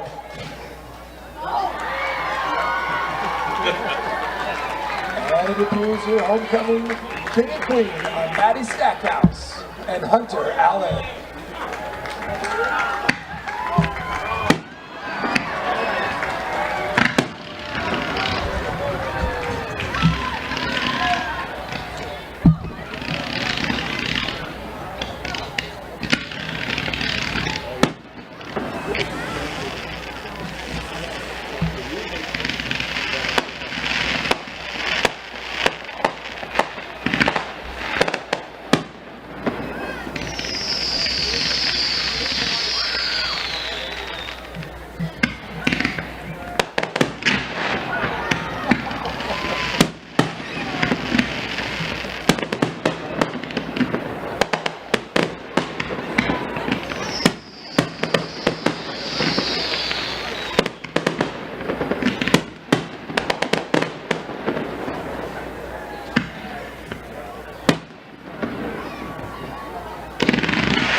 I don't know that I've ever timed out the ending of the fireworks show so well. The practice field is on fire right now because they just shot off the big propane bombs, and the homecoming festivities, at least the halftime components, are coming to an end with Maddie Stackhouse, captain of the dance team and a member of National Honor Society and FBLA, the homecoming queen with now the homecoming king, Hunter Allen. And then fireworks and some oohs and ahs as the teams get ready for the second half. 21-0 in favor of Southridge. First half numbers, Sonny, that stood out to you. It is all right now Southridge. They had the ball for a total of 36 plays in the first half, 31 rushes for 181 yards and 2 rushing touchdowns. They were 2 of 5 for 17 yards, 36 total plays, 198 yards, and 2 offensive touchdowns and a block punt for a touchdown. 16 first downs, 5 penalties for 40 yards. They calmed themselves down. Hermiston had the ball for a total of 28 plays in that first half, but they also had a bundle of negative yardage on the rushing portion of it. 28 plays minus 3 total yards in that first half, Eric. 2 first downs and 5 penalties for 40 yards also.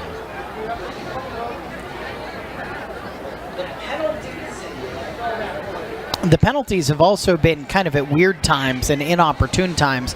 And early in the game, there were penalties that were pre-snap penalties that were making it really difficult, especially the defense just kind of trying to jump and create some problems. So flip the script.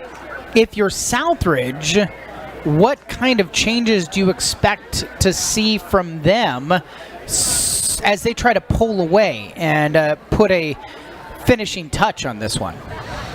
It's more of the same. They're going to run the ball probably another 20-25 plays.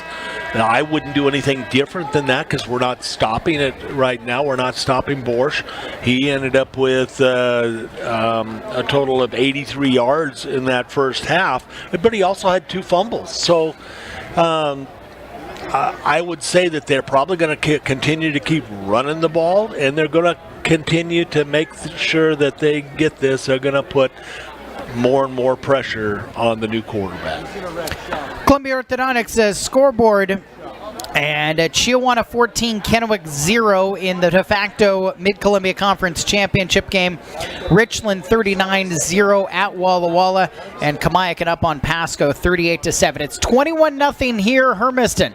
We'll have Ethan Velasquez kick off for the first time. Onside kick, dribbling ball, bounces around the 50. There's a scramble for it around the 48. David Faitete is pointing his way, hopping up and down. The pile is right on top of the Purple H at the midfield stripe.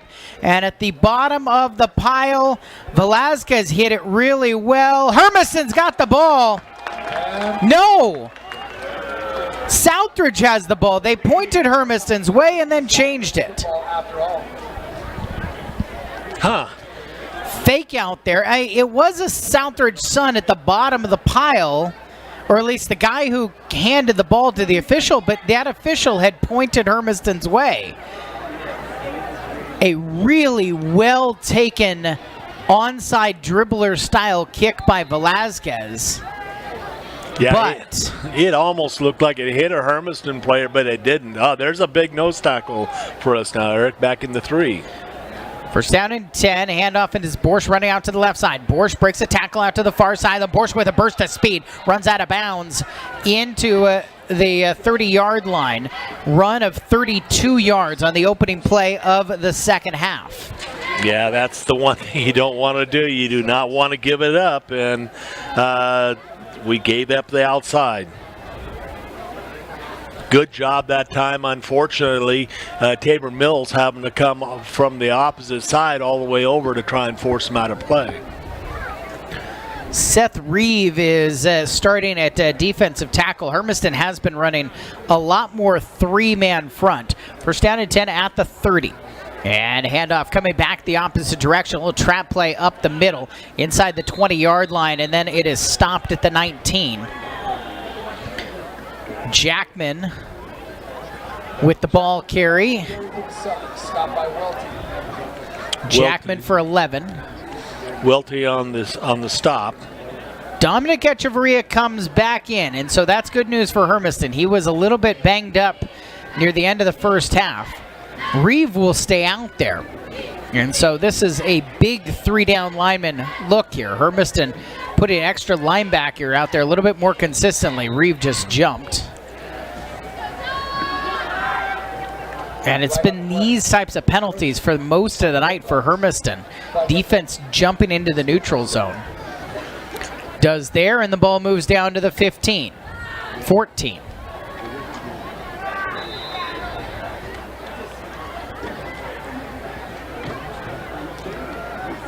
Kovenberg is the split end. He's out to the left. Borsch behind Hunkapiller. Hunkapiller hands to Borsch. Left side run. Flag out as Borsch is stopped just short of the 10-yard line. McCamey on the stop. The flags sure look to be in the holding area. That's the indication.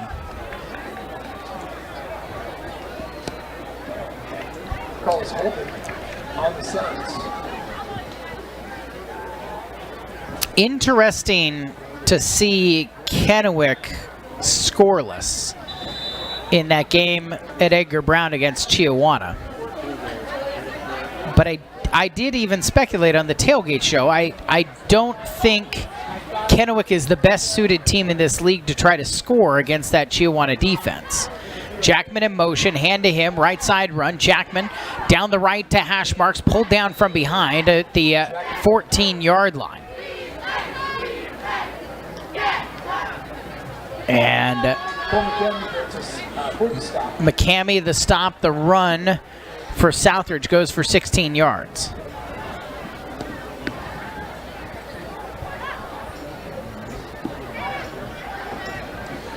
I do want to know who approved going back to the old uniforms. I thought I was told these were burnt purple numbers on black shirts. Borsch right side. Borsch stumbles his way across the 10 to the 70-yard line. He somersaults forward for a gain of 8. Schultz tripped him up. But first down and goal for this Southridge team 2 minutes into the third quarter. Suns with a 21-0 lead.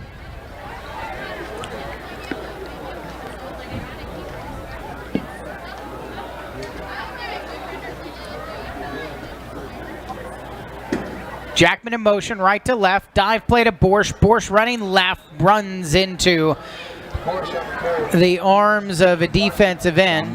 Mills and Larson both on the tackle that time. Stopped at the 6. Second down and goal.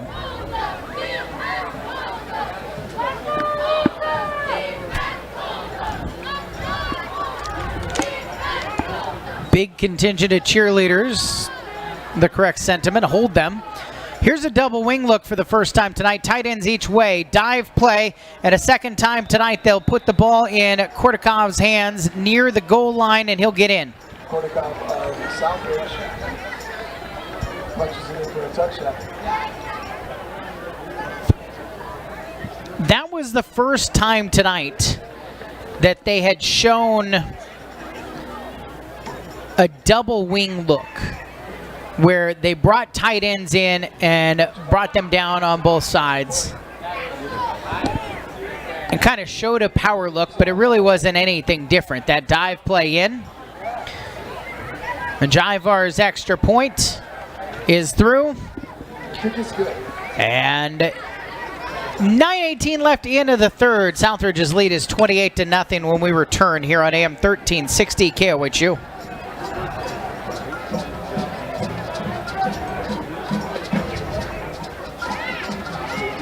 Ladies and gentlemen, at this time, we'd like to announce the winner of the 50-50 raffle. I thank all who contributed in helping raise money for Special Olympics through Dancing with the Stars with Rose Smith. The winning 50-50 ticket is number 504444.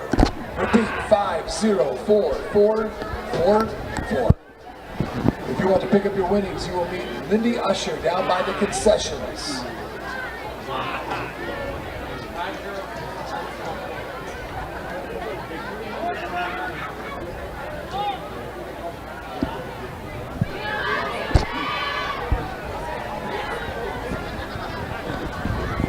Lining up to kick it for the Suns is Meek, and deep to return for the Bulldogs is Gio Gazad. 28-0 lead for the Southridge Suns. 9:18 left in quarter number 3 after the 5-yard touchdown run. Kickoff's going to go to Gio Gonzag. Gonzag, the senior, coming left. He's got a seam and pulled down from behind. That was in some ways a saving tackle by the touchdown scorer, Jacob Korkov. Because if he doesn't, Gio is a 100-yard sprinter, one of the best ones in this building, which makes him one of the best ones in the MCC. But Korkov just was able on his jump cut to pull him down. Yeah, and he had a seam on the outside towards the sideline.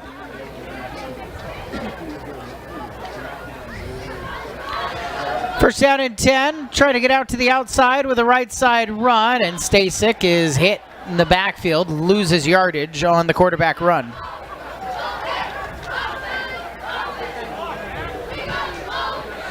If you have lost or misplaced a black iPhone, So freshman Kyle Stasek, sessions downstairs. he's taken over the quarterback spot, and Dale Krebs gets to move back to how he started this season. Slot receiver left. Stasek throws right side. Ball tipped up into the air, incomplete into the Southridge bench. Raising up. Korkov is having a moment right now for this Southridge team. He got his hands in the passing lane. Yeah, he is. He's starting to do things that, you know, that middle linebacker spot there, Eric, and he's reading very well. Second down 13, Stasek to throw again. Over the middle, delivers this one to the hands of his receiver. Krebs has it up to the 41, and the Bulldogs have a first down. First down. Is that the first time tonight not penalty aided? Yep. That Hermiston has had a first? It is. It is. 8:20 left in the third quarter, down 28-0.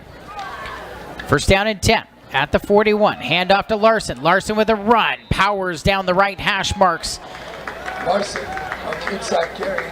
Pulled down by Osagoku after Larson runs for 6. Actually, Eric, we had one other one. We had one running first down.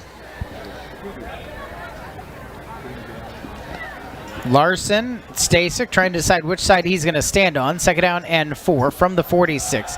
Stasek keeps running left side. Stasek gets a block from Krebs. It gets a big block from Welty. Stasek's got first down yardage into Southridge territory. He walks out of bounds at the 39. Make it 14 more yards. And a big pancake block for Nathan Welty out on the edge. First down. First down and 10. Stasek, the freshman's got the snap. Time in the pocket, pumps, looking, surveying, throws over the middle, incomplete. And put Krebs in a spot where he got hammered. Yeah, that's what you really don't want to do. You don't want to leave the ball up to where you're exposed like that for the rib cage. And he just got hit, blasted in the back of the ribs. Dan Emery will come out and check on Krebs. 7:34 left in the third quarter of play. Columbia Orthodontics scoreboard and the most recent update. 3 quarters in the books at Edgar Brown Stadium. Chiawana remains up 14-0. Wow. Krebs up to his feet, and he'll walk off under his own power. Yeah, it looked like he might have, got a little bit of the wind knocked out of him, because whenever you're stretched up like that and you get hit in the middle of the lungs like that, it does force all the air out of you. And unfortunately, that was just a little bit too high to hang it out there. Second down and 10 to go from the 39 in Southridge territory. Left hash mark set. Kyle Stasek, the freshman, slaps his hands together, takes the snap and hands off. Right side run and ends up losing a yard, just trying to stretch it out to the edge and never able to get a seam to run through for McCamey. McCamey loses a yard.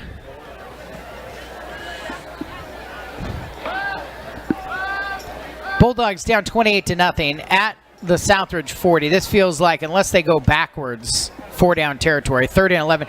Through the hands of Stasek. Loose ball. Scramble around the 50.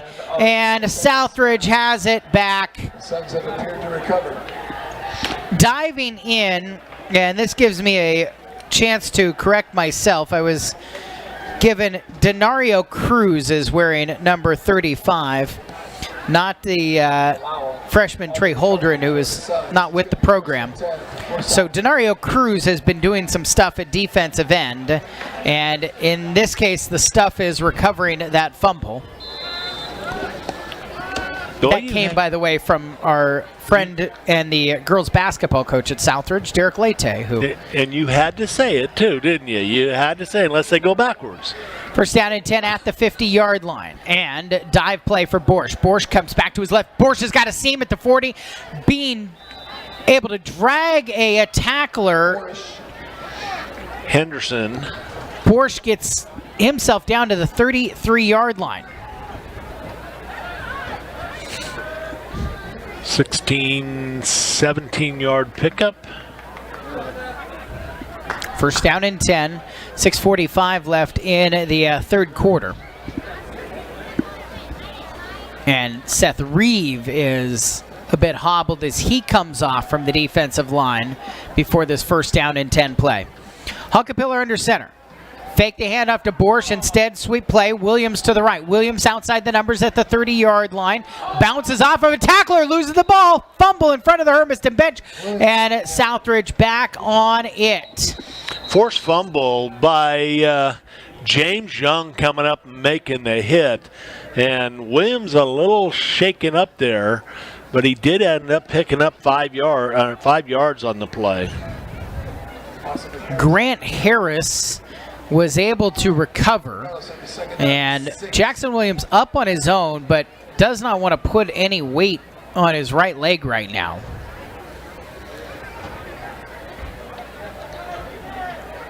Yeah, the way he got hit hard coming up that time by Young, and he was already kind of stood up and slowed down a bit on the initial hit inside, and then Young just came up and finished it.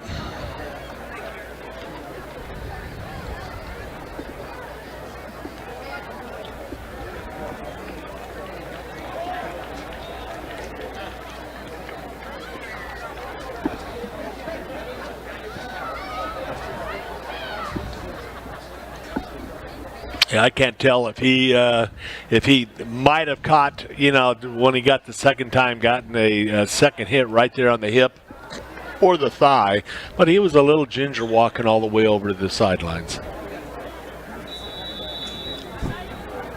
As you said, he gained 5 up to the 28-yard line, right hash mark now.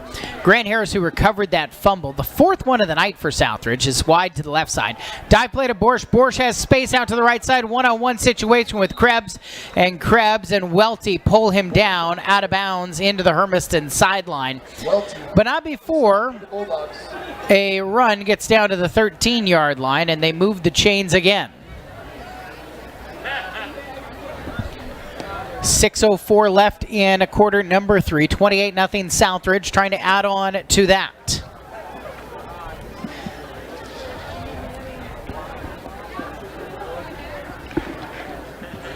Covenberg is wide left this time. Richard Rodriguez, the tight end to the left side. Wing backs each way, in motion, handoff to Jackman. No, Borsch dive play middle, and he's in 13 yards out. Well executed fake. They got me on that one too, and Borsch had no problems running diagonally from the left to the right on a delayed handoff for the score. Yeah, Borsch actually got the handoff in there and cut back and came back right, and he went across the grain there, did a very good job. Hermiston over pursued inside again, but a great job. He is a very impressive running back. That's the reason why he's leading the MCC in rushing and is going to add to his totals tonight. The driver gets the extra point, 35-0 with 5:38 left in the third quarter. And for this Bulldog team, we've been here a few times this year, but it is worth mentioning now, as it looks less likely that you're going to find your first win of the season. I know in week 7 you don't want to talk about small victories, but not having a running clock game on your homecoming night would be a small victory. Finding a score would be a huge victory tonight. Yeah, absolutely. And they did well on that last drive before turning the ball over. They did a pretty good job of moving the football. Stacy did a pretty good job of getting it down there. Now they just got to sustain it.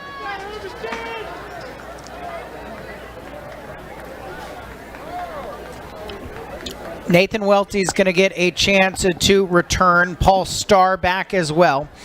Starr left, Welty right.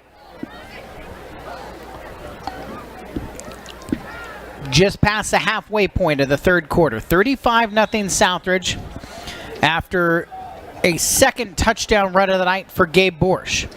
Short kick, fair catch, waved for. Schultz will secure it for Hermiston at the 34. And that's where the Bulldogs offense starts their second drive here of the second half.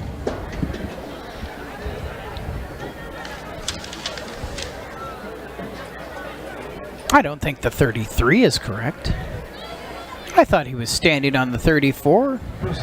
Oh well, at the 33 left hash mark. Welty left. Krebs comes out that way as well. And a lone receiver to the right. On first down and 10. Stasek slaps his hands together. Gives to Krebs, coming back the opposite direction. Slipped in the backfield. Krebs trying to get some speed, ends up falling. 3 yards back at the 30. Loss of 3.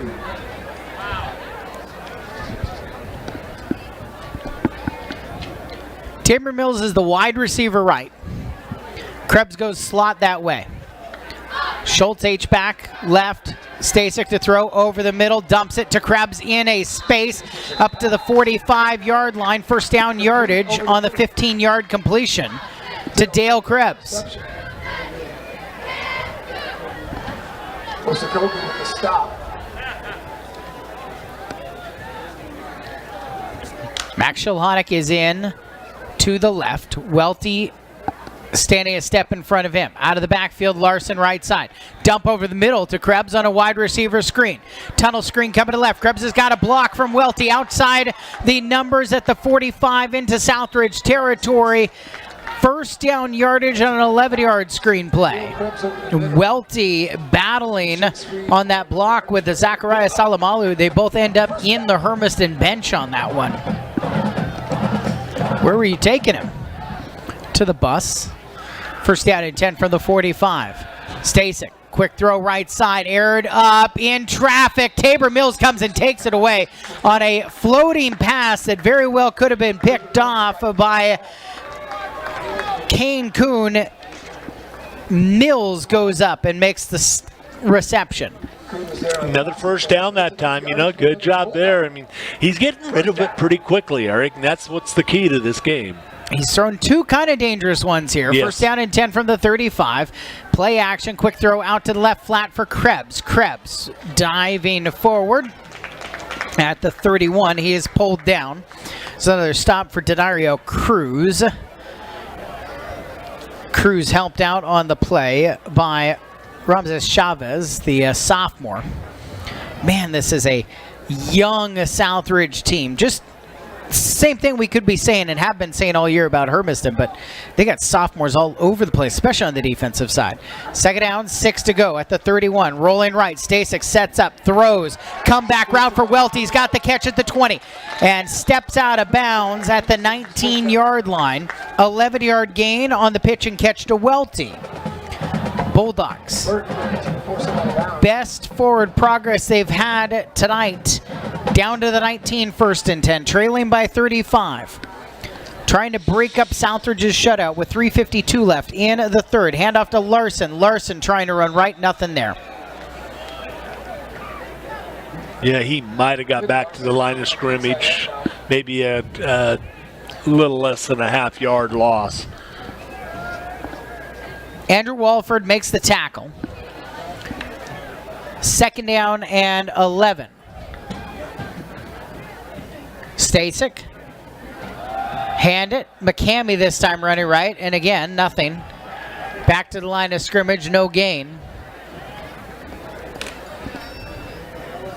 Baleo hits him out there on the edge. Ellison with the stop for the Suns. Third down, 12 at the 22. Kyle Stasek takes the snap. Play action, he dropped it. Stasek stumbles, falls back on top of the ball, doesn't lose it, but they lose yardage. Left exchange in the backfield. Stasek Minus 6. fourth and long. Fourth down, 18. Just over 2.5 minutes remaining in quarter number 3. Offense stays out there. Stasek looking left. Time steps up in the pocket. Will hoist it that way. Underthrown pass intercepted. Coming the other direction for Southridge State. Jackman's got it. Jackman stood up at the 32-yard line. The return is good for about 12. And Stasek throws the interception, his second of his young varsity career. Yeah, it was very unfortunate that time there. If he was going to, do anything, that can't be underthrown by that much. He just needs to airmail it there, Eric. Either that or take it and run and go. So 2:21 left in the third. Suns up 35-0. They are a score away from turning on a running clock here on Hermiston's homecoming night. And a toss play to Borsch trying to get out to the edge left side. Strung out well, and Larson comes and closes out Borsch at the 34-yard line. Gain of 3. Shahanic with the put away that time after Borsch had picked up the 2. Football jersey number 22 that has been taken to the concession stand. So if you are missing your youth, That is his 25th rush on the night, 174 yards right now, Eric. concessions. Second down, 7 to go. Left hash mark. Nose of the ball on the 35-yard line. Hunkapiller under center. Turns, takes the snap, hands off. And Borsch again running left. Borsch hit in the hole he had found behind his left guard. And driven backwards after gaining 2 more It's like by Paul Schultz. Stop. Schultz on the hit, yep.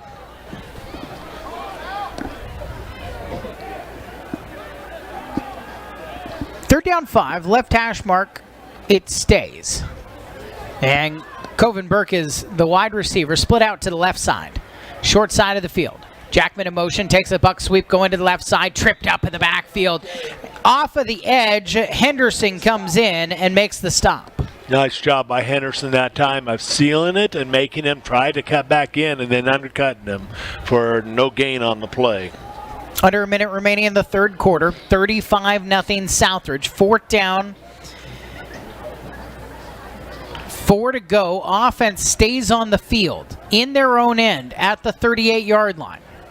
Hunkapiller, double handoff. Ramses Chavez coming left side. Chavez still with the ball, has a seam across midfield. First down yardage and way more as he gets all the way down to the Hermiston 37-yard line. Gio Gonzaga with the stop for the Bulldogs. Gio Gonzaga is the one who makes the tackle. Yardage will earn the Subs a first. Wow, that's 22-yard pickup there. spot of the ball, got 2 extra yards. First down and 10 at the 35. Borsch, right side run again, and off of the edge, pulled down. Borsch on the carry. 4. It's Cam Benoit. Camden Benoit, yes. Pick up a 3 on the play for Borsch. They moved it back. It's 2, and it's the final play of the third quarter. 35-0, and we'll come back for the fourth here after this on AM 1360 KOHU.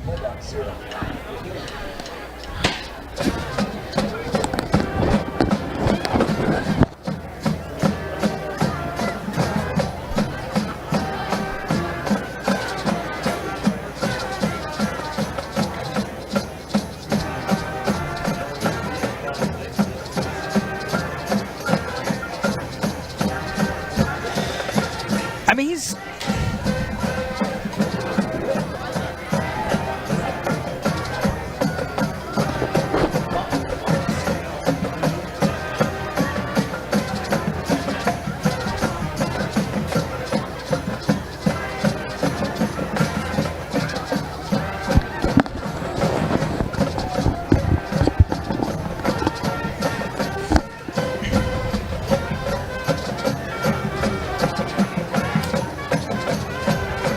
By the way, the Yankees won.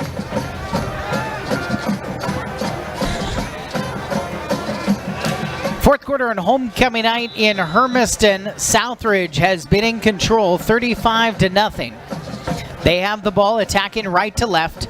Second down and 8 facing Kapadanka Pillars team. The junior quarterback goes under center in the wing tee. We'll put Jackman in motion. Dive play again. Gabe Borsch up the middle. Borsch gets the first down yardage, running down the right hash marks to the 24. Gain of 9. And Borsch is right around that 200-yard mark. He's into the end zone twice tonight. Jacob Korokov has got into the end zone twice tonight, and Carson Keene started the scoring. Hermiston punted 3 and out to start the game, and Keene returned a blocked punt 9 yards into the end zone.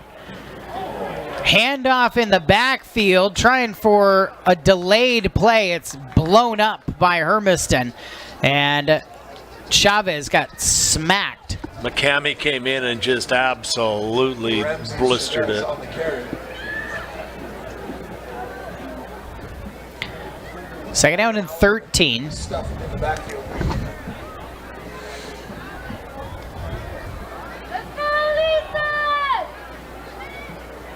28-yard line.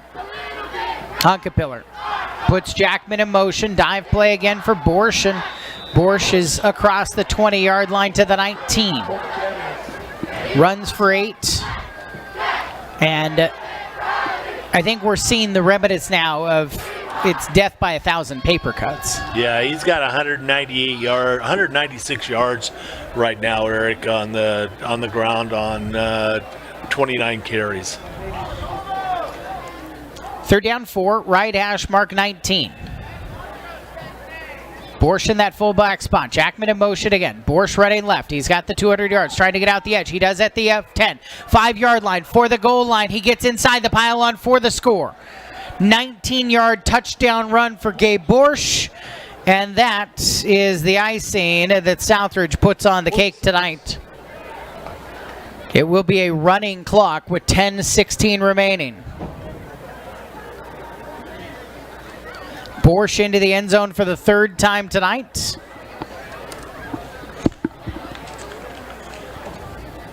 And 215 yards on the night.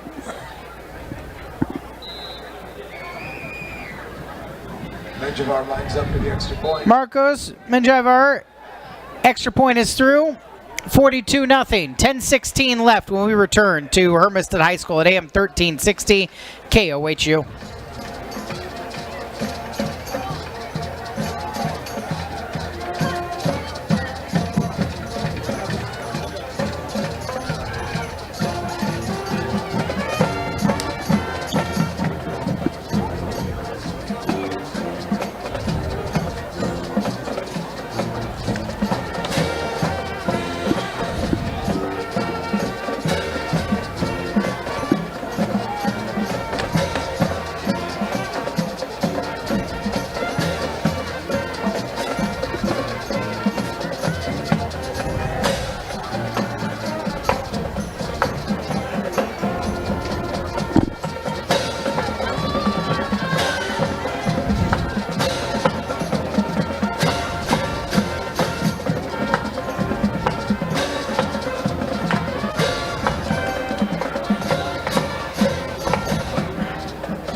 Columbia Orthodontics scoreboard, a Dawson Gabers touchdown. Chiawana, however, with 3 minutes left, up 24-7 over Kennewick. 10:16 left. It will be a running clock now with 42-0 the score line. Backing up, the ball will take a bounce before the return starts. Coming down the right side, Mills spun around at the 30-yard line. Mills returns it 26 yards. And that's where the Bulldogs will take over. Just taking a look at this. Southridge is going to improve to 3-4. Walla Walla is going to lose at home to Richland. They will fall to 2-5. So the Suns end up with some breathing room. They also have the head-to-head over Walla Walla. Chiawana is going to be 6-0 in league, and Kennewick falls to 5-1. Richland and Kamaikan will join them at 5-1. So it's a 3-way tie for second now. Throw out to the left side, and a completion on the far sideline for Hermiston to Krebs. Delivered by Stasek. Krebs up near midfield. 20-yard pickup that time. Well thrown past me. You know, he had to throw it over the top of him because Southridge could undercut it. First down. Clock spinning. A little more than 9 minutes remaining. Bulldogs looking for their first points of the night. Kyle Stasek's been running the handles for the second half. Takes a drop, pressured, gets away from the pressure. Right side throw downfield, jump ball off the hands of Krebs, incomplete. Slaps his head a couple of different times in frustration. It was defended by Jackman, but Krebs had himself a chance to grab a ball and turn it into something. Yeah, that one there was because he undercut the pass again just over the top of the defense, which was turned out to be a good play because he put it up where Krebs was the only one that was going to be able to pick it up. 2nd and 10 at the 50. Krebs in motion, left to right. Looking out that way. Stasek will actually come back, drop it underneath the Gio Gonzag, and the running back screen bounces, pinballs, and falls forward to the 41-yard line. 9-yard gain to Gonzaga. Pulled down on the play by the senior Austin Mingelos. 3rd down and 1. Pause for a minute. Official timeout. This is Nathan Welty is going to be sent off. And I think it's because his knee pad on his left knee had drifted too high. It's probably one of those things. It's been like that all night, and he gets sent off here in the 4th quarter.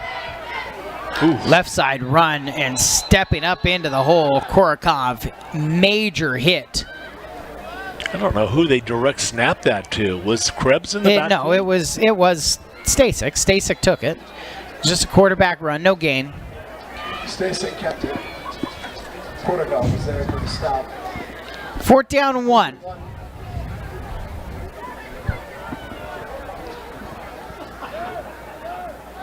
Stasek's got Paul Schultz in the backfield to his right.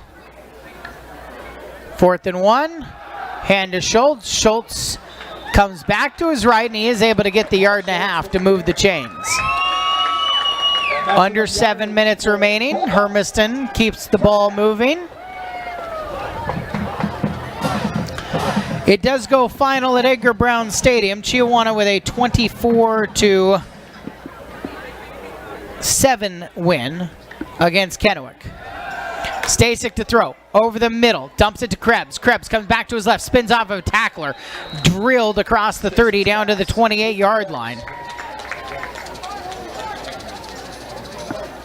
Gergson is the one who was able to get Krebs after the spin move. 24-6. Pardon. 1st down and 10 at the 28. Stasek backpedaling, lobs a ball incomplete. Just kind of drifted and floated around in between 3 Southridge Suns.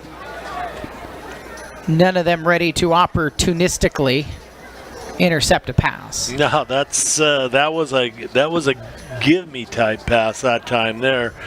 You just don't put it up like that. You've got to get rid of it. Nate Henderson is the receiver to the left. Stasek's got 2 options right on 2nd and 10. From the 28, play action, rolls into pressure. Borsch has him and takes him down. Back near the 45-yard line, Borsch is able to finish off the sack of Stasek, and it's a huge loss. Columbia Orthodontics scoreboard from Boardman. Borsch on the sack. Hepner, a 44-12 winner at Riverside tonight. 14-yard loss. Stasek rolling right, looking to throw on this 3rd down and very long. Hoisted off his back foot to Welty, dropped. He had 6. I don't, maybe. That cornerback was closing in. Yeah. But I actually don't even know if it's a 1st down. It still probably needed 5 yards to get to the 1st down marker. 4th down, and why not with 4:35 left in a running clock. Hermiston's going to try to convert. What do you have for 4th down and 23? Well, you have a timeout to figure it out. We'll take it as well. 42-0 Southridge. Actually, let's keep it here. 42-0 Southridge, and talk a little bit more about just kind of what this looks like. Southridge with this is in a very good position. They've already got the win over Walla Walla. They lost to Kennewick, but so did Walla Walla. And now the Suns will have Hanford next week. That's their final league game. Mm-hmm. They go to the Apple Bowl to play Wenatchee on October 31st. So the Suns look like they will be that 2nd team in out of the 3A teams behind Kennewick, who won't win the league title with this loss tonight at Chiawana, but will be the number 1 3A team out of this Mid-Columbia Conference. Yeah, and it's going to be tough. I mean,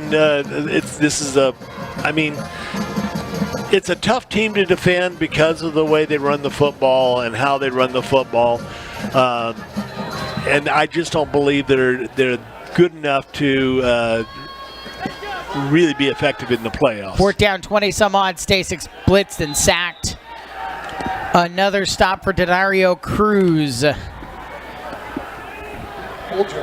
Cruz played half of this game, being called by the wrong name. He's played this second half, making a couple of more big plays. He's had a good night. There's 4 minutes remaining. And Hermiston turns the ball over on downs to Southridge. Now, notable, Southridge is only a 2-team program. They do not have teams at the JV and freshman levels, so they don't have an incredibly deep bench to go to in this running clock finish. So it is still Hunkapiller. Pause and stop. It's still Hunkapiller, it's still Jackman, it's still Chavez at the wingbacks. And it's still Borsch at fullback. And the pause was to send another Bulldog off for some type of uniform violation. It looked like illegal participation with the arm across the chest. Well, 5 yards forward, we're at the midfield stripe now. Borsch again. Borsch open to the left side. Borsch is going to take it all the way to the house. Borsch, a 50-yard touchdown run, up 42-0 with 3 minutes left in the game. Well, With the touchdown for the yeah, that's not right there. I mean, but what do you do? I mean, in that time there, it was a fact that they cut it back against the grain again, got outside the containment, and there was nobody home. 265 yards on 31 carries. Menjivar. And his extra point is up.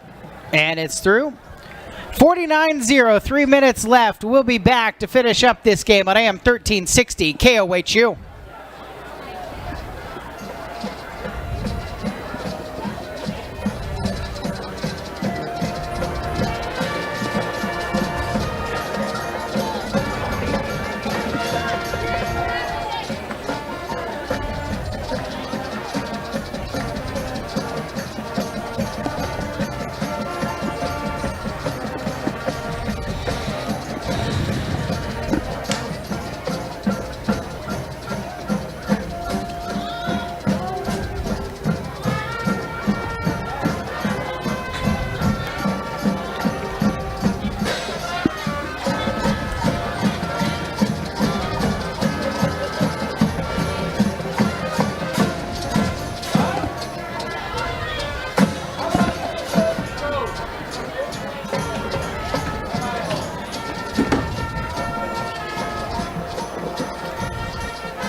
And 3 minutes remaining in this contest. Clock will be running again once the ball is put back into play with Ethan Meek, the freshman kicker. Has had plenty of work here tonight for the Suns. Paul Starr is back to return to the left. Tabor Mills to the right. It's Starr's way at the 13-yard line. Starr will move towards the middle of the field at the 20. Slows up, cut back, and he cuts back into a tackle. Kekun with the stop. And Hermiston will have it right there. 2:45, and the offense back out for one more try.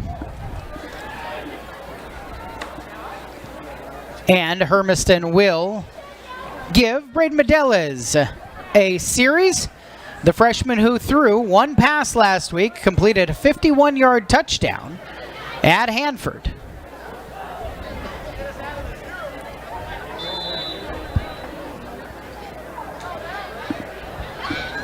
Schultz with the back to his right. 1st down and 10. And Medeles, keeper, quarterback run right, slows up and gets a yard or two. Give him 2, it looks like, to the 24-yard line. Takes a carry for 2. Already on the stop on the 7s. Second down, 8 to go. 2 receivers each way. Medelas takes the snap. Looking to throw. The freshman will hoist it over to the left side. Drop pass on the far sideline. Off of the chest of Mills. 10 passes incomplete.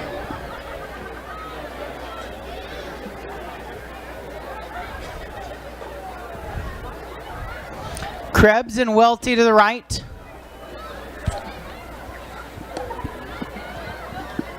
Mills is left for Medelas on this 3rd down and 8.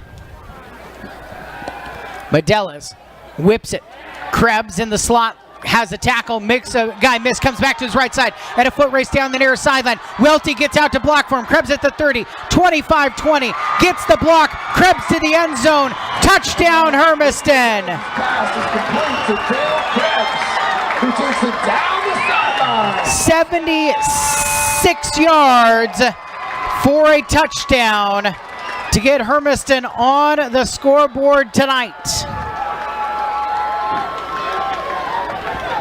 Nice job that time, Dave, by Krebs and Welty. Boy, I tell you what, he showed his real speed that time because he caught Krebs and was able to go ahead and get that little bit of a shield block, and then Krebs put it back in gear and just put it away. I have some suspicions that the moment of moments this week for Dale Krebs is actually earlier this week. I'm told it was a pretty special moment when he was able to coach the senior girls to the Powder Puff win, but that's a pretty special moment as well. And by the way, Braden Medelas has thrown 2 touchdown passes and like 6 throws his entire varsity career now. A 51-yarder and a 6-yarder, 76-yard. Well, a little bit more of, fireworks on the homecoming night for the home team this time, and able to go ahead and avoid that shutout. Ethan Velasquez has made each of the 3 extra point attempts he's had in this season. Snaps a little bit off, and Mills decides to spin, and he's going to try to run for it. Mills to the right side at the pylon, stood up just before the goal line, and the 2-point rush fails.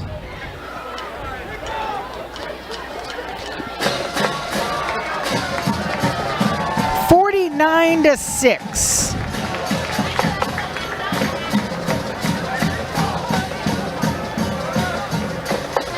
Another chance to see some of the new, some of the future, and then I think you mentioned, for Welty and Krebs, just a gigantic effort there to finish off this game. I have to assume that there's some grumbling, some frustration about up 42-0, giving the ball to the guy who had already put 220 yards up for a 50-yard touchdown run in a running clock game. I mean, I understand that they have not a lot of reserves because it is a smaller roster, program roster, but there are guys out here on this kickoff return. Maybe they just truly don't, because Borsch is back and Burke is back, deep to return, although I would presume, let's see what other bag of tricks items Velasquez has.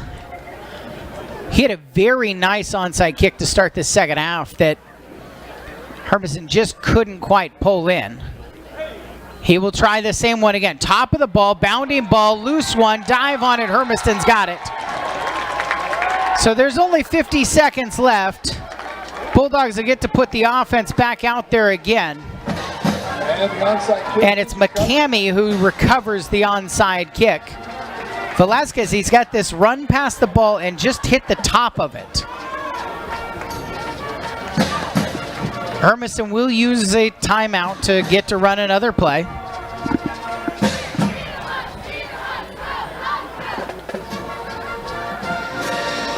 Down 49-6.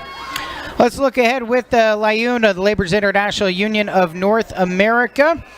Southridge, home at Lamson next Friday night. They will host Hanford. Then they go to Wenatchee to finish off the regular season. This just about punches their ticket into the state playoffs as a member of the 32 teams who will play in the Washington 3A state playoffs.